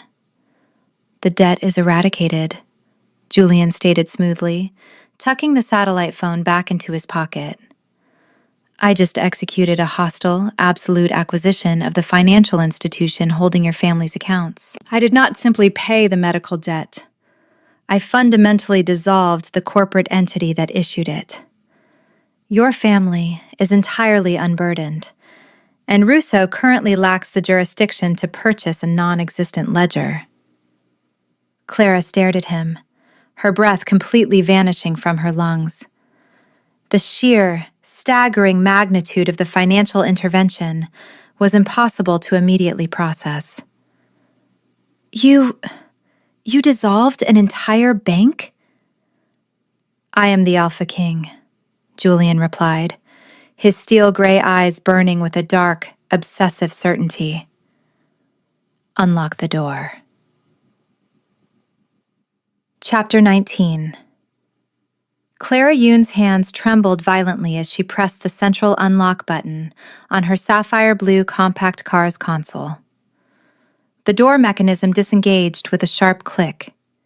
Instantly, Julian Croft pulled the handle, swinging the heavy metal door wide open into the howling tempest. The frigid, rain-soaked wind invaded the cabin, but Clara barely registered the temperature drop.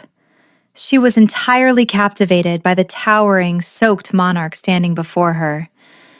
Dissolving a corporate financial institution is a ludicrous overreaction, Clara stammered, her quick wit scrambling to find purchase in a reality that had just been fundamentally altered. You cannot simply rewrite global economic structures to retain a contracted sleep therapist. Julian leaned into the open doorway, his broad, uncompromising shoulders shielding her from the worst of the torrential downpour. He reached forward, his large, calloused hands gently framing her porcelain face. A sharp, undeniable jolt of electricity arced between their skin, instantly grounding her erratic, frantic pulse. "You are not a sleep therapist," Julian murmured, his piercing steel gray eyes locking onto hers with an absolute, uncompromising intensity. "And Russo did not threaten you because you are a human liability. He threatened you because he recognized precisely what you are to me. He attempted to systematically remove the future queen of my territory." Clara gasped, her expressive dark eyes widening to impossible proportions. "Queen? That is a profound, catastrophic miscalculation. I am a human. The biological and societal disparities are astronomical. Shifter packs do not recognize human sovereignty. They will initiate a relentless, bloody insurrection against your leadership." "They will kneel, or they will be dismantled," Julian stated with a cynical, ruthless indifference to the political fallout. His thumb stroked the high arches of her cheekbones, his touch incredibly reverent despite the lethal violence he harbored for her enemies. "You believe my attachment to you is an arbitrary preference born of an insomnia cure. You are fundamentally mistaken." Clara gripped his soaking wet, stark black sleeves, her fingers digging into the firm musculature of his forearms. "Then explain it to me. Explain why the most terrifying predator on the continent is standing in a storm, deliberately ignoring a geopolitical summit to chase a woman who hit him with a velvet pillow." Julian exhaled a harsh, jagged breath. He leaned his forehead against hers, closing his eyes as he inhaled a deep, desperate breath of her wild orchid and crushed cardamom scent. The fragrance acted as an immediate, visceral tether, anchoring his feral wolf to the physical plane. "It is the mating bond," Julian confessed, his voice a raw, vibrating rumble that resonated directly into her chest. "It is an irrevocable biological imperative. True mates are identified through an unprecedented olfactory recognition. For 5 years, my beast was tearing my mind apart, trapped in a waking nightmare because it could not locate its other half. The absolute second I inhaled your scent in that bed, the curse broke." Clara shook her head, her glossy black hair clinging to her damp cheeks. "But I do not possess a wolf. I do not experience these preternatural phenomena. I am just Clara." "You are the other half of my soul," Julian corrected, opening his steel gray eyes. They blazed with a dark, triumphant possession. "My heart beats at your precise cadence. My sanity is completely, unequivocally tethered to your proximity. Russo knew that removing you would destroy me. I would have shattered the entire continent to find you." He shifted his grip, his hands sliding down to her wrists.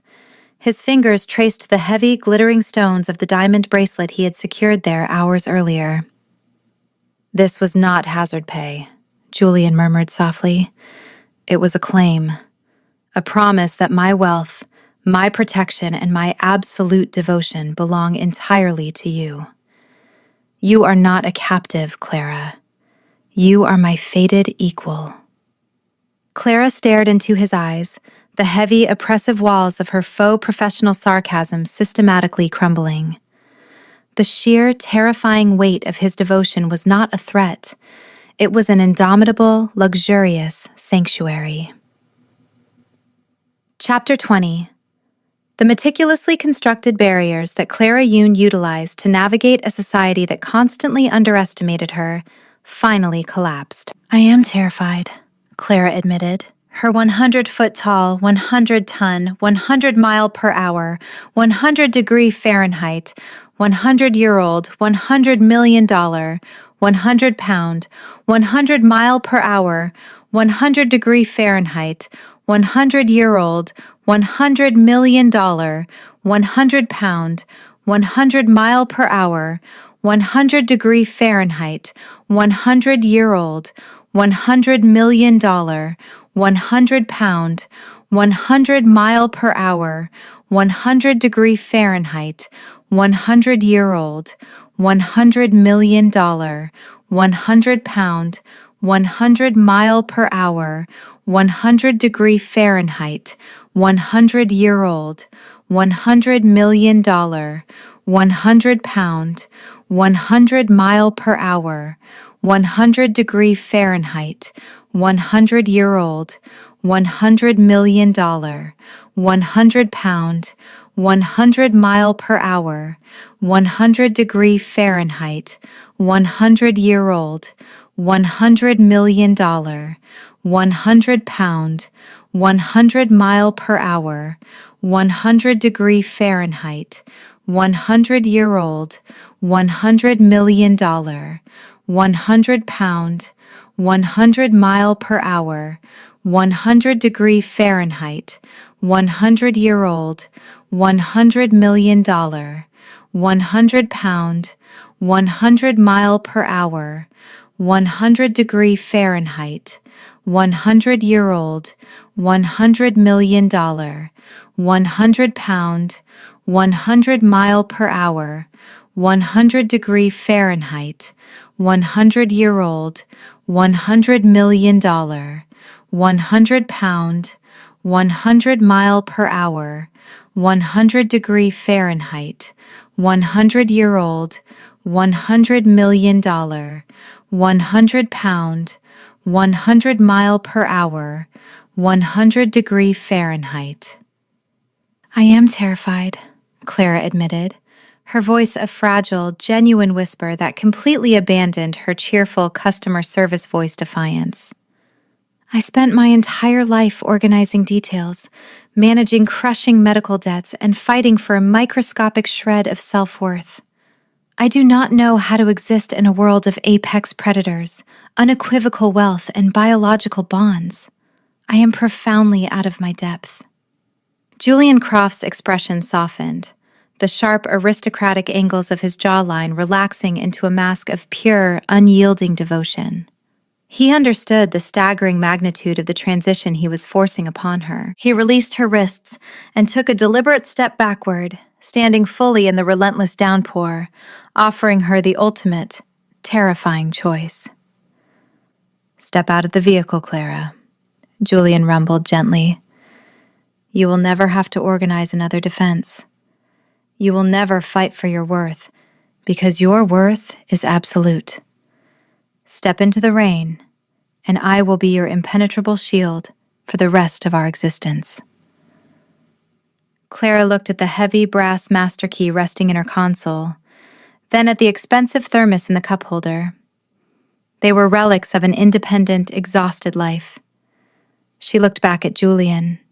His stark black suit was completely saturated, adhering to his broad, uncompromising shoulders, but he stood with a predatory stillness, waiting for her sovereignty. With a decisive, irreversible motion, Clara unbuckled her seatbelt. She stepped out of the cabin, her bare feet hitting the slick, rain-washed asphalt.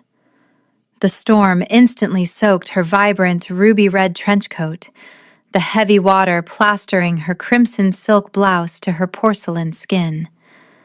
She did not shiver. The heat radiating from the Alpha King was a magnetic, intoxicating force.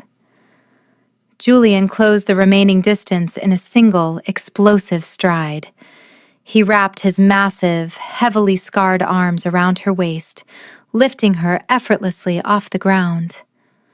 Clara gasped, her hands immediately flying to his broad shoulders, her fingers threading into his soaked, dark hair. The physical proximity ignited an intense, undeniable chemistry that defied all logical explanation.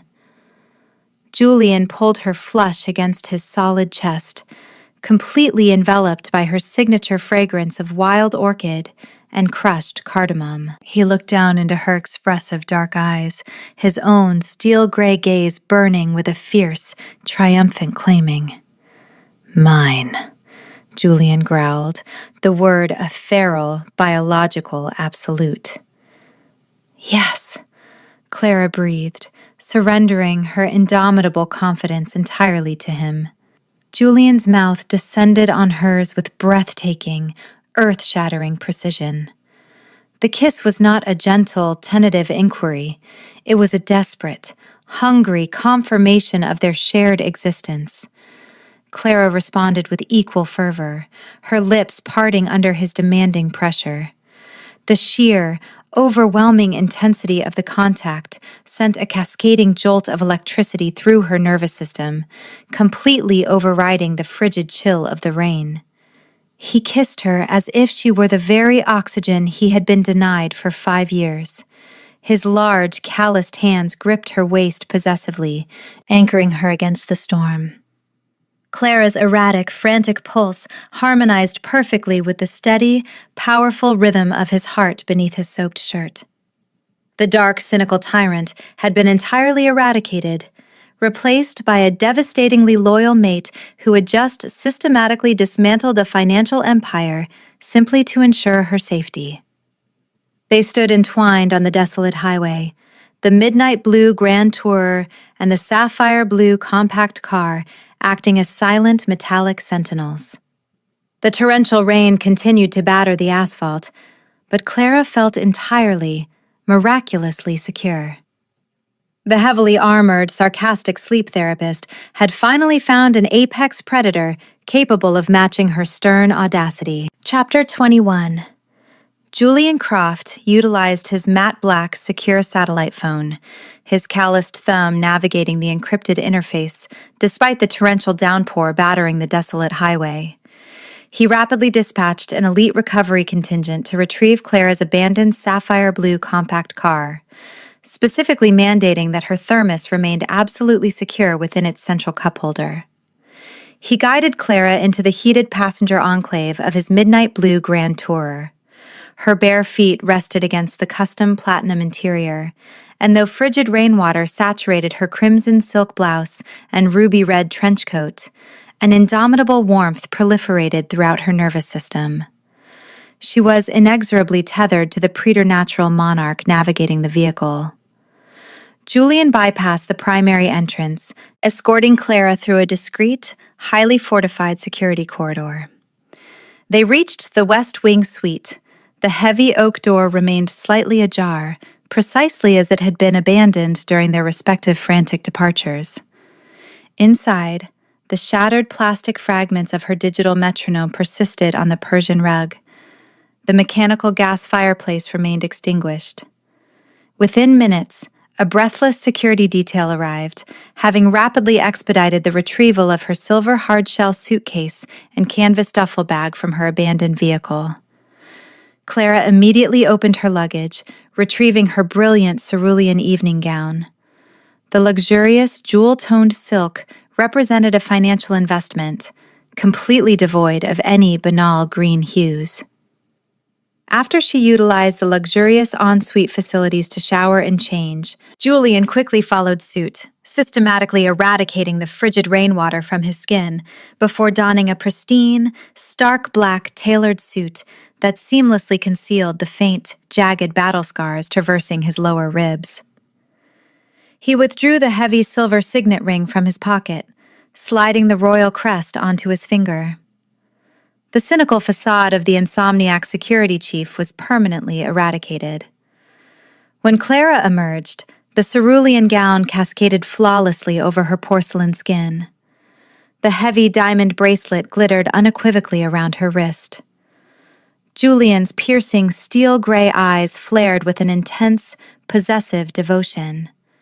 His feral wolf preened, entirely satiated by the intoxicating, luxurious fragrance of wild orchid and crushed cardamom emanating from his fated mate. "We must formally address the diplomatic insurrection," Julian murmured, his voice a dark, vibrating rumble as he offered his arm. They descended the sweeping marble staircase, entering the cavernous architecture of the estate's primary gathering space. The assembly of elite guards and rival diplomats murmured with palpable, volatile anxiety. Standing near the center of the room was Donovan Russo. The rival alpha adjusted his charcoal gray suit, his amber eyes reflecting a calculating, predatory arrogance. Russo firmly believed Clara was permanently exiled, fundamentally unaware that Julian had dissolved the predatory financial institution holding her family's medical debt. "King Julian," Russo announced, his voice projecting a slick, menacing cadence. "Your abrupt departure from the subterranean boardroom was highly unorthodox. We must solidify the territorial alliances immediately. I formally present the traditional aristocratic marriage treaty, binding your lineage to a pure-blooded alpha of the Northern Ridge, thereby ensuring geographical stability." Julian halted at the base of the raised dais. He did not release Clara's hand. The ambient temperature in the colossal room plummeted, a suffocating, lethal pressure descending upon the marble floor. "Your treaty is categorically rejected, Russo," Julian declared, his voice a dark, gravelly rumble that vibrated the very foundation of the estate. Russo blanched, his arrogant facade fracturing as his gaze snapped toward Clara. The rival alpha stared at the brilliant cerulean evening gown and the opulent diamond bracelet adorning her wrist. Profound, unmitigated shock contorted his features. "This is an egregious violation of hierarchical protocol. You cannot elevate a fragile, insignificant human to the sovereign throne. She is a massive logistical liability." Clara lifted her chin, projecting an aura of unbothered, indomitable confidence. She relied heavily on her cheerful customer service voice defiance to mask the residual adrenaline thrumming through her veins. "I assure you, Mr. Russo, my logistical capabilities vastly exceed your antiquated political maneuvers. Furthermore, your attempt to weaponize my family's financial ledger was a catastrophic miscalculation. The institution no longer exists." Declan Hayes stood near the dais, his sandy blonde hair ruffled from acute geopolitical stress. The acting estate manager clutched his digital tablet, his amber eyes widening as he witnessed the unprecedented biological claim occurring before the skeptical pack elders. He immediately began recalculating the unconscionably security protocols required to protect a human queen, his cobalt blue suit shifting as he assumed a defensive posture. Rousseau's jaw clenched in absolute fury. The realization that Julian had leveraged his staggering wealth to obliterate the blackmail materialized with crushing clarity. Julian stepped forward, his broad, uncompromising shoulders shielding Clara. "She is my fated mate, the future queen of this territory. Any individual who disputes her sovereignty will be systematically dismantled." The declaration resonated with an irrevocable biological absolute, silencing the grand hall completely. Chapter 22: The Suffocating Silence. Within the cavernous grand hall was abruptly shattered by a visceral, guttural snarl. Donovan Russo's amber eyes burned with an uncontrollable, lethal ferocity. The rival alpha's calculated political machinations had been systematically eradicated, leaving only the raw territorial aggression of a humiliated apex predator. He ripped the jacket of his charcoal gray suit from his shoulders, discarding the luxurious fabric onto the pristine marble floor. "This is a profound desecration of our ancestral heritage," Russo roared, his voice echoing against the towering architectural columns. "A sovereign ruler tethered to a wolfless human is a fundamental abomination. If you refuse to honor the hierarchical treaty, Julian, I invoke the absolute right of physical contest. A lethal challenge for the territorial throne. A synchronized, horrified gasp rippled through the assembly of diplomats. Declan Hayes dropped his digital tablet, the device clattering sharply against the stone steps of the dais. Clara Yoon instinctively tightened her grip on Julian's hand. Her striking dark eyes widened as she processed the barbaric reality of shifter jurisprudence. She fundamentally believed that logical discourse could resolve conflicts, but this society operated on a foundation of violence. Julian Croft did not flinch. His piercing, steel-gray eyes remained fixed on Rousseau with a cynical, ruthless indifference. For 5 agonizing years, Julian's severe insomnia curse had trapped his inner beast, rendering him entirely incapable of shifting. However, having secured profound, restorative rest over the past 48 hours, and permanently anchored by the intoxicating fragrance of wild orchid and crushed cardamom emanating from Clara, his physiological equilibrium was perfectly restored. "Challenge accepted," Julian murmured, his voice a dark, vibrating rumble. He gently released Clara's hand, his large, calloused fingers brushing against her heavy diamond bracelet. "Remain with Hayes. Do not intervene." Julian stepped onto the central expanse of the marble floor. He discarded his pristine, stark black suit jacket, his broad, uncompromising shoulders relaxing into a state of predatory stillness. Rousseau moved first.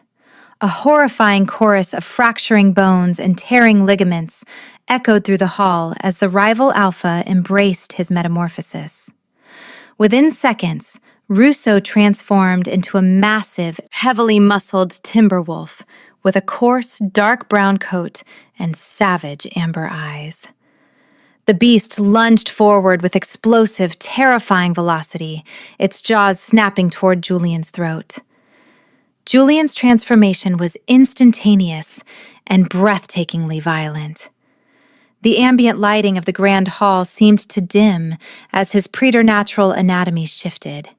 His stark black shirt, tailored trousers, and leather shoes viscerally shredding into ruined ribbons of fabric under the explosive expansion of bone and muscle. He erupted into a colossal, stark black wolf that completely dwarfed Rousseau's imposing frame. His thick, midnight-hued fur absorbed the light, and his silver eyes burned with an absolute, unyielding dominion. This was the true Alpha King, a mythical apex predator unleashed from half a decade of psychological confinement. The ensuing physical altercation was a staggering display of asymmetrical power. Rousseau's initial strike was effortlessly deflected. Julian's massive, stark black wolf utilized a devastating combination of high caloric energy and ruthless kinetic force. He caught Rousseau by the scruff, his immense jaws locking with ironclad precision. With a brutal, fluid motion, Julian hoisted the rival alpha off the marble floor and slammed him aggressively against the base of a towering stone column. The impact reverberated through the grand hall like a localized seismic event. Rousseau whimpered, his amber eyes rolling in absolute submission. Julian stood over the defeated beast, radiating a volatile, exhausting intensity.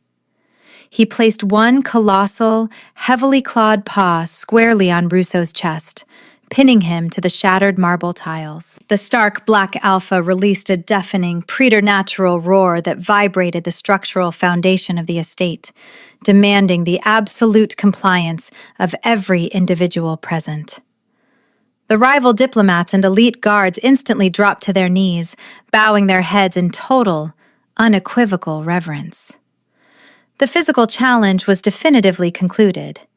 Clara stood near the dais, her brilliant cerulean evening gown untouched by the peripheral chaos. She watched the towering, lethal beast dominate the room.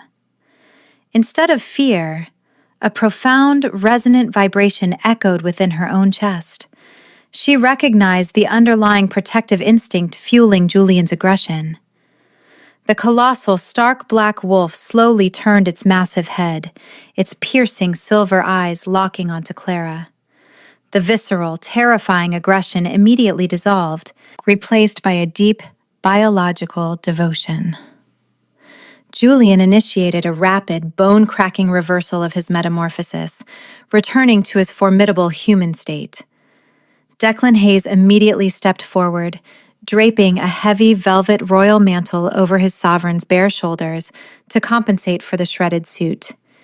He had systematically dismantled the threat to their existence, cementing his absolute rule and securing her permanent safety within his opulent sanctuary. Chapter 23. The subsequent morning ushered a paradigm shift of monumental proportions across the sprawling estate. Following Julian's devastatingly decisive victory in the Grand Hall, the political hierarchy had been unequivocally restructured. Clara Yoon sat behind an expansive, polished ebony desk in the primary administrative office, projecting an aura of unbothered, indomitable confidence. She had retired her cerulean evening gown in favor of perfectly tailored amethyst trousers and a luxurious magenta silk blouse. Fastened securely to her wrist, the diamond bracelet glittered as her hands flew across a digital tablet. Clara was systematically overhauling the estate's chaotic operational logistics. She had already dispatched a carpentry contingent to assess the shattered mahogany table in the underground boardroom, and she had meticulously instructed the housekeeping staff to safely extract the jagged plastic debris of her destroyed digital metronome from the West Wing suite's Persian rug. Furthermore, the elite recovery contingent had just successfully delivered her heavy brass master key and her thermos directly to her desk, fully securing her remaining assets. Declan Hayes stood adjacent to her desk, his sandy blonde hair significantly less ruffled than usual. The acting estate manager wore a pristine cobalt blue suit, his amber eyes radiating a profound, unmitigated relief. The catering schedule for the remaining summit delegates has been entirely streamlined, Clara announced, utilizing her cheerful customer service voice defiance to mask her sheer exhaustion.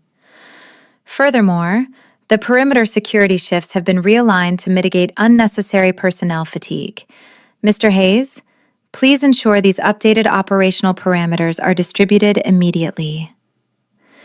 It is a logistical masterpiece, Your Highness, Declan murmured, utilizing her newly minted royal honorific with sincere, absolute reverence. Before Clara could issue a sarcastic rebuttal regarding the title, the heavy oak doors of the administrative office swung open. 3 senior pack elders entered the room, their expressions pinched with archaic, cynical disapproval. They wore traditional, muted garments that clashed severely with Clara's bold, jewel-toned aesthetic. The lead elder, a wizened man with pale skin and highly critical eyes, stopped before her desk, his posture radiating a recalcitrant arrogance. "This administrative interference is highly inappropriate," the elder declared, his voice a sharp, condescending rasp. "The internal logistics of an apex predator sanctuary cannot be dictated by a fragile, wolfless human. You lack the preternatural instincts required to comprehend our biological needs. We demand an immediate audience with King Julian to rectify this bureaucratic absurdity." Clara did not flinch. She deliberately placed her digital tablet onto the ebony desk, aggressively organizing a stack of physical dossiers into a perfectly symmetrical pile. She inhaled a slow, steadying breath, allowing her signature fragrance of wild orchid and crushed cardamom to permeate the room.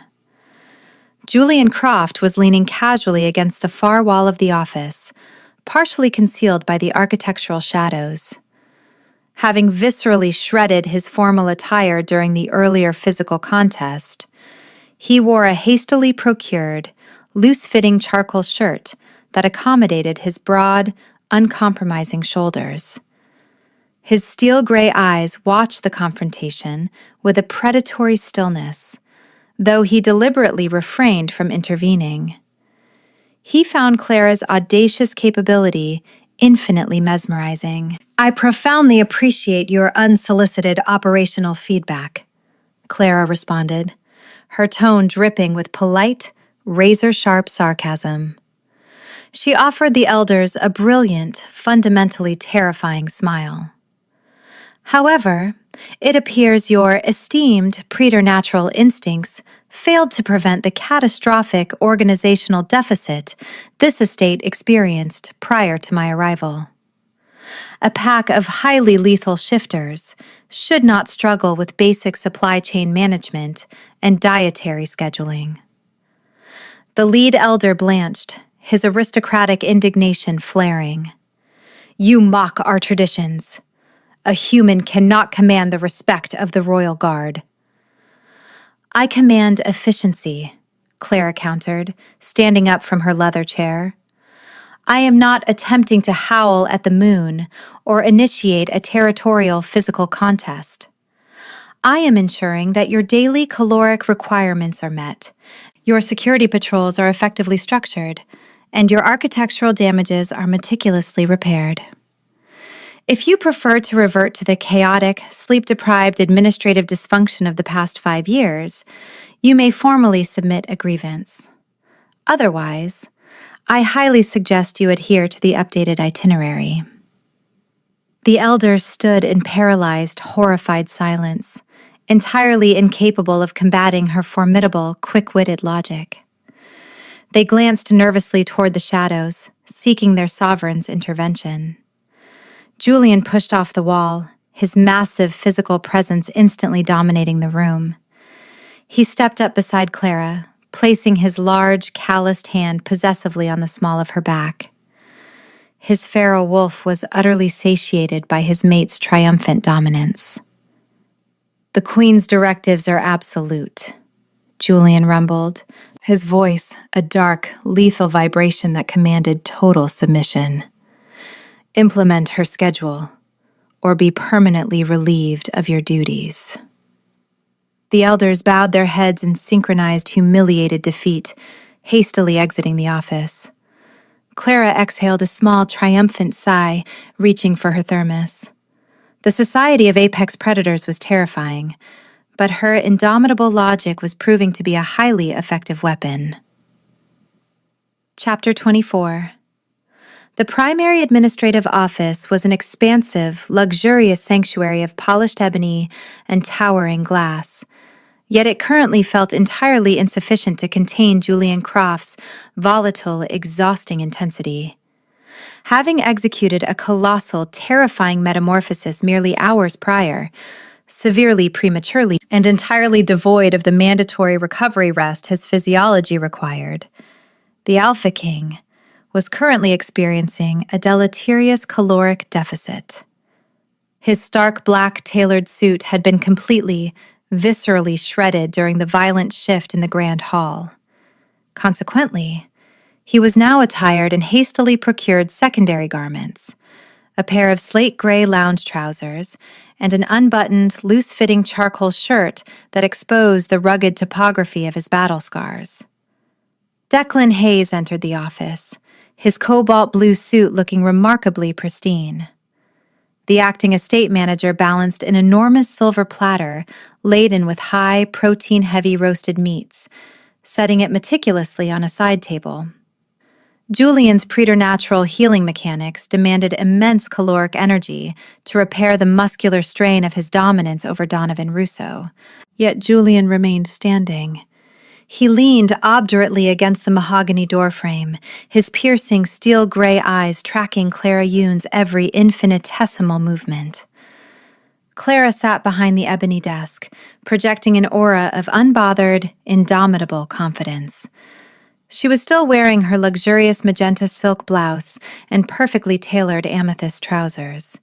The diamond bracelet fastened to her wrist glittered as she aggressively organized physical dossiers into perfectly symmetrical stacks. She could feel the crushing, oppressive scrutiny of Julian's overprotective gaze pressing against her shoulders like a boulder. "You are actively ignoring your biological requirements," Clara reprimanded, her cheerful customer service voice defiance echoing through the spacious room. She pointed a sleek metallic pen toward the silver platter. "Your physiological reserves are catastrophically depleted. Mr. Hayes has procured the necessary protein. I highly suggest you consume it immediately before your feral beast initiates a secondary rebellion." Julian did not move toward the food. His jawline, a sharp aristocratic feature, remained tightly clenched. "My beast is entirely stabilized. My primary objective is ensuring this administrative transition does not expose you to unforeseen peripheral threats. The political hierarchy is fractured. I will not leave your perimeter unguarded." "The perimeter is unequivocally secure," Clara retorted, her expressive dark eyes narrowing with perspicacious clarity. "You physically slammed the principal insurrectionist against a stone column. The dissenting elders are currently terrified into absolute submission. You are hovering because you possess a recalcitrant inability to relinquish control." "I possess a biological imperative to protect my mate," Julian rumbled, his voice a dark, lethal vibration that commanded the oxygen in the room. He finally pushed off the doorframe, closing the distance to her desk with a predatory stillness that belied his profound exhaustion. Clara stood up, smoothing the front of her magenta blouse. She fundamentally believed that logical boundaries were essential, even when dealing with apex predators. She marched around the ebony desk, her bare feet padding softly against the thick carpet. Having explicitly discarded her formal heels from the previous night's summit, she entirely refused to don rigid footwear while actively managing administrative logistics. She retrieved the massive silver platter herself and deposited it directly onto the center of her meticulously organized desk. "Eat," Clara commanded. "And while you are engaging in necessary caloric replenishment, you will simultaneously surrender your communication devices." Julian stared at her, an arrogant, cynical smirk playing across his pale, flawless skin. "You intend to disarm me, little mouse?" "I intend to force you to take a mandatory day of rest," Clara clarified, extending her open palm. "You have not experienced prolonged restorative sleep in 5 years. You endured a traumatic physical contest. I am officially confiscating your logistical access." Julian hesitated for a fraction of a second, his feral wolf warring between its territorial vigilance and its absolute devotion to her commands. The intoxicating, luxurious fragrance of wild orchid and crushed cardamom emanating from her porcelain skin ultimately neutralized his resistance. With a slow, deliberate motion, Julian reached into the pocket of his slate gray trousers. He withdrew the matte black secure satellite phone and placed it obediently into her waiting hand. "You are remarkably tyrannical for a human therapist," Julian murmured, his steel gray eyes darkening with an intense possessive obsession. "I am a highly efficient logistical coordinator," Clara corrected, securing the phone inside her desk drawer and locking it with a sharp click. "Now sit down and consume that juicy steak, or I will personally administer the chamomile infusion." Julian let out a low, breathy sound that constituted a genuine laugh. He pulled a heavy leather chair closer to her desk, finally submitting to his ravenous physical hunger. As he systematically dismantled the roasted meats, Clara returned to her seat. She picked up her thermos, taking a slow sip of hot water. Watching the terrifying, ruthless monarch obediently follow her clinical directives provided a profound, triumphant satisfaction. Her quick wit had successfully domesticated the most dangerous entity on the continent. For the remainder of the afternoon, The administrative office transformed into a tranquil sanctuary. The chaotic political upheaval completely locked outside their fortified doors. Chapter 25. The evening descended upon the sprawling estate, casting long, peaceful shadows across the manicured grounds. Inside the West Wing suite, the atmosphere was a staggering departure from the chaotic, hostile environment Clara Yoon had first encountered. The diligent housekeeping staff had meticulously extracted every jagged plastic shard of the destroyed digital metronome from the thick Persian rug. The heavy velvet drapes were drawn shut, isolating the room from the external world. Clara stood near the wall, her fingers twisting the sleek metal dial that controlled the modern gas fireplace. A flawless, controlled stream of blue and orange flames ignited instantly over the artificial ceramic logs. The mechanical appliance required no iron tools, nor did it ever burn down to dying embers. It was an exercise in perfect, logical consistency. She turned away from the artificial warmth, her luxurious jewel-toned silk robe trailing behind her. The vibrant, deep violet fabric contrasted beautifully with her flawless porcelain skin. Julian Croft was already occupying the massive, opulent bed. He rested back against the tufted headboard, his stark black hair slightly damp from a recent shower. He wore a pair of dark, comfortable trousers, his broad, uncompromising shoulders left entirely bare. The faint, jagged battle scars traversing his lower ribs were prominently displayed in the flickering mechanical firelight.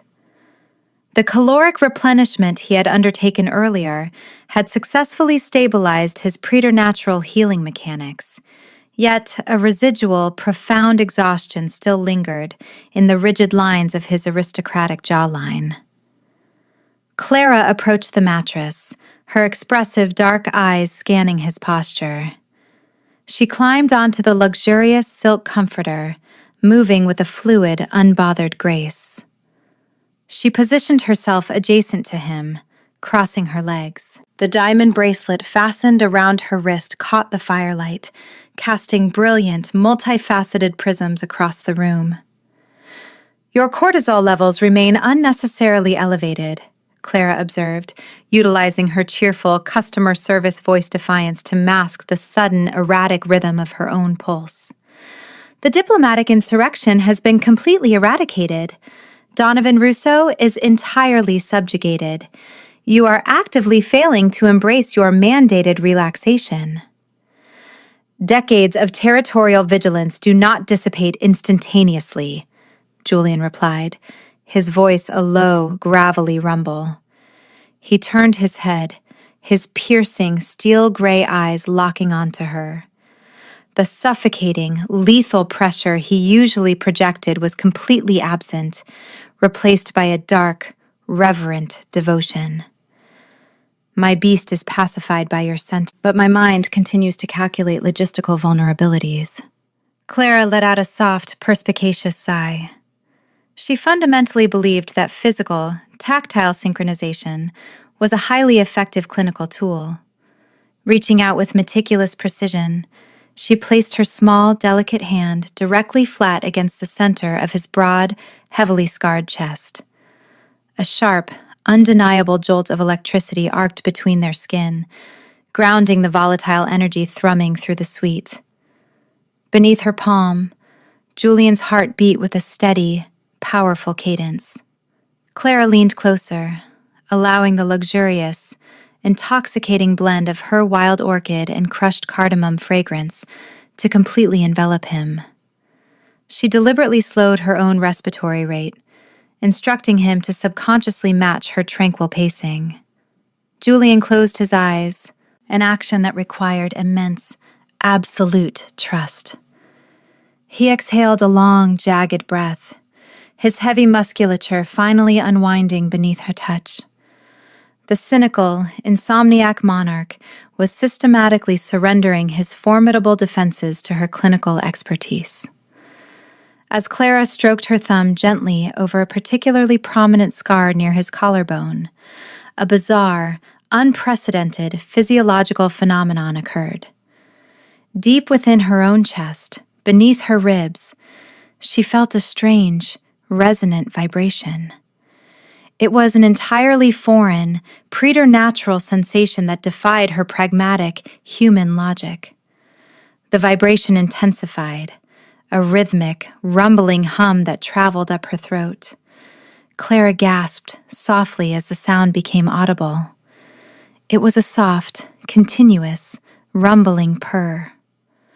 Her expressive dark eyes widened in absolute shock. She immediately attempted to suppress the vocalization, but the physiological response was entirely involuntary.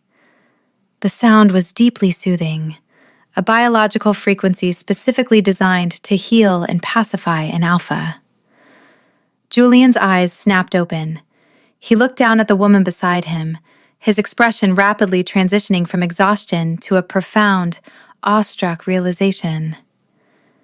"You are purring," he murmured, his tone laced with absolute reverence. "That is a catastrophic anatomical impossibility," Clara stammered, though the rumbling vibration in her chest obstinately continued. "I am a human. I do not possess the biological infrastructure to emit feline or lupine vocalizations." Julian shifted his immense frame, pulling her flush against his solid chest. His large, calloused hands wrapped possessively around her waist. "You are a late-blooming, wolfless omega," he corrected, his voice a dark, triumphant vibration. "Your latent abilities required a catalyst. You needed to feel absolute, visceral safety with your fated mate for your nature to awaken." Clara rested her head against his shoulder, the absurd, comforting purr continuing to resonate between them. The indomitable, heavily armored professional had finally found an opulent, impenetrable sanctuary where her true nature could thrive.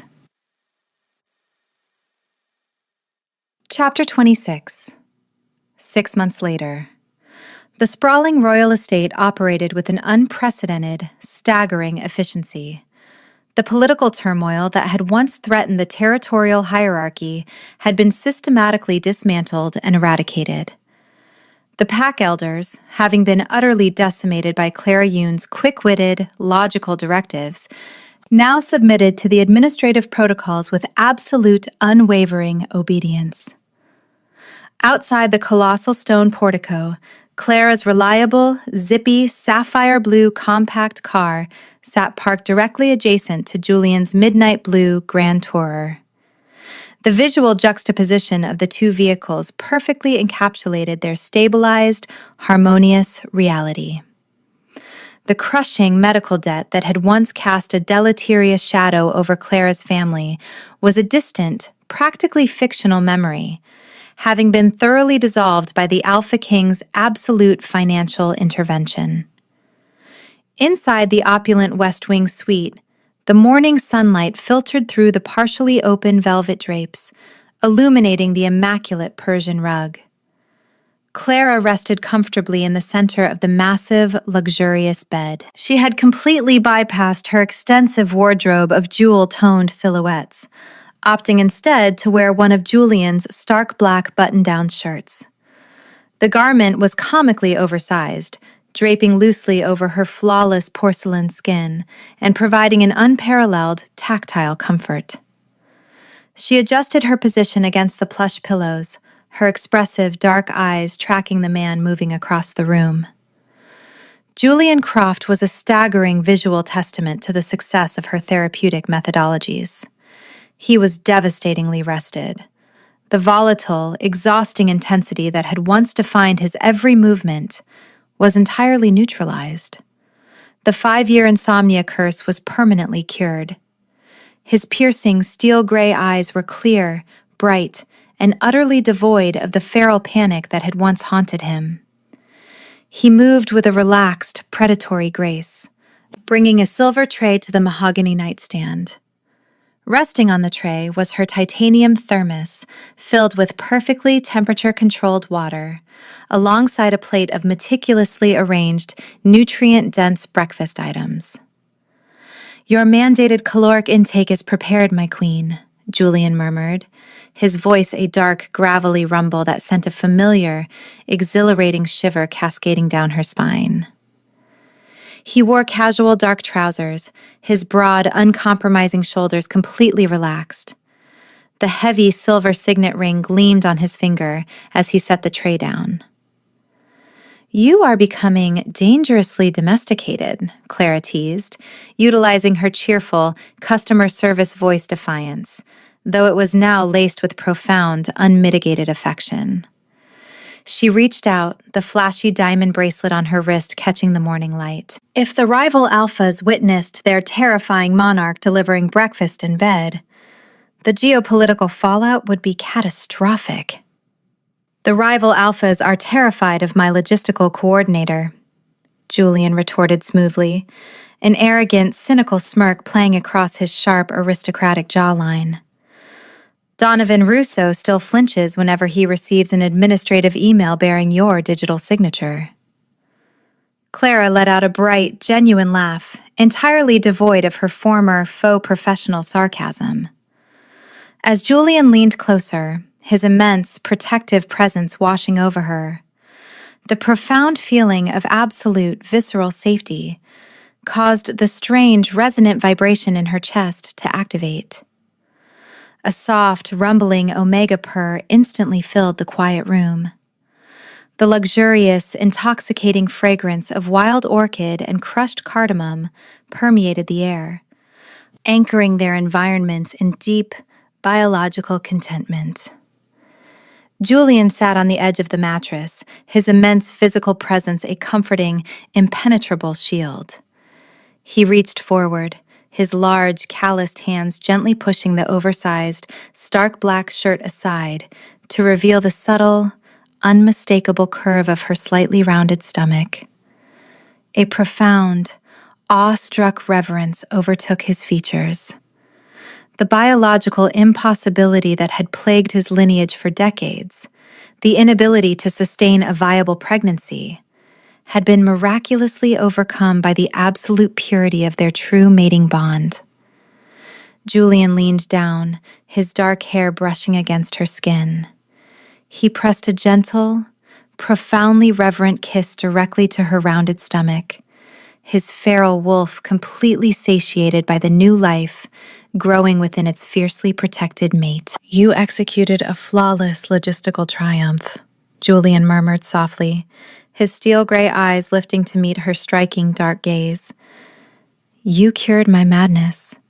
You secured my territory, and you delivered the ultimate, impossible miracle." Clara threaded her slender fingers through his hair, her heart beating with a steady, indomitable rhythm. "It was simply a matter of enforcing strict clinical boundaries and dismantling a few predatory banking institutions." Julian shifted his weight, pulling her upward until she was completely enveloped against his broad, scarred chest. He captured her lips in a deep, breathtaking kiss that communicated his absolute, unshakable devotion. The indomitable human sleep therapist and the terrifying, insomniac Alpha King had successfully forged a brilliant, unequivocal, happily ever after, blending sharp, sassy humor with an unbreakable, preternatural romance. The end. Quick favor, don't go anywhere yet. If you thought Clara was absolutely audacious for hitting the terrifying Alpha King in the face with a heavy velvet pillow, wait until you meet the heroine in this next story on your screen.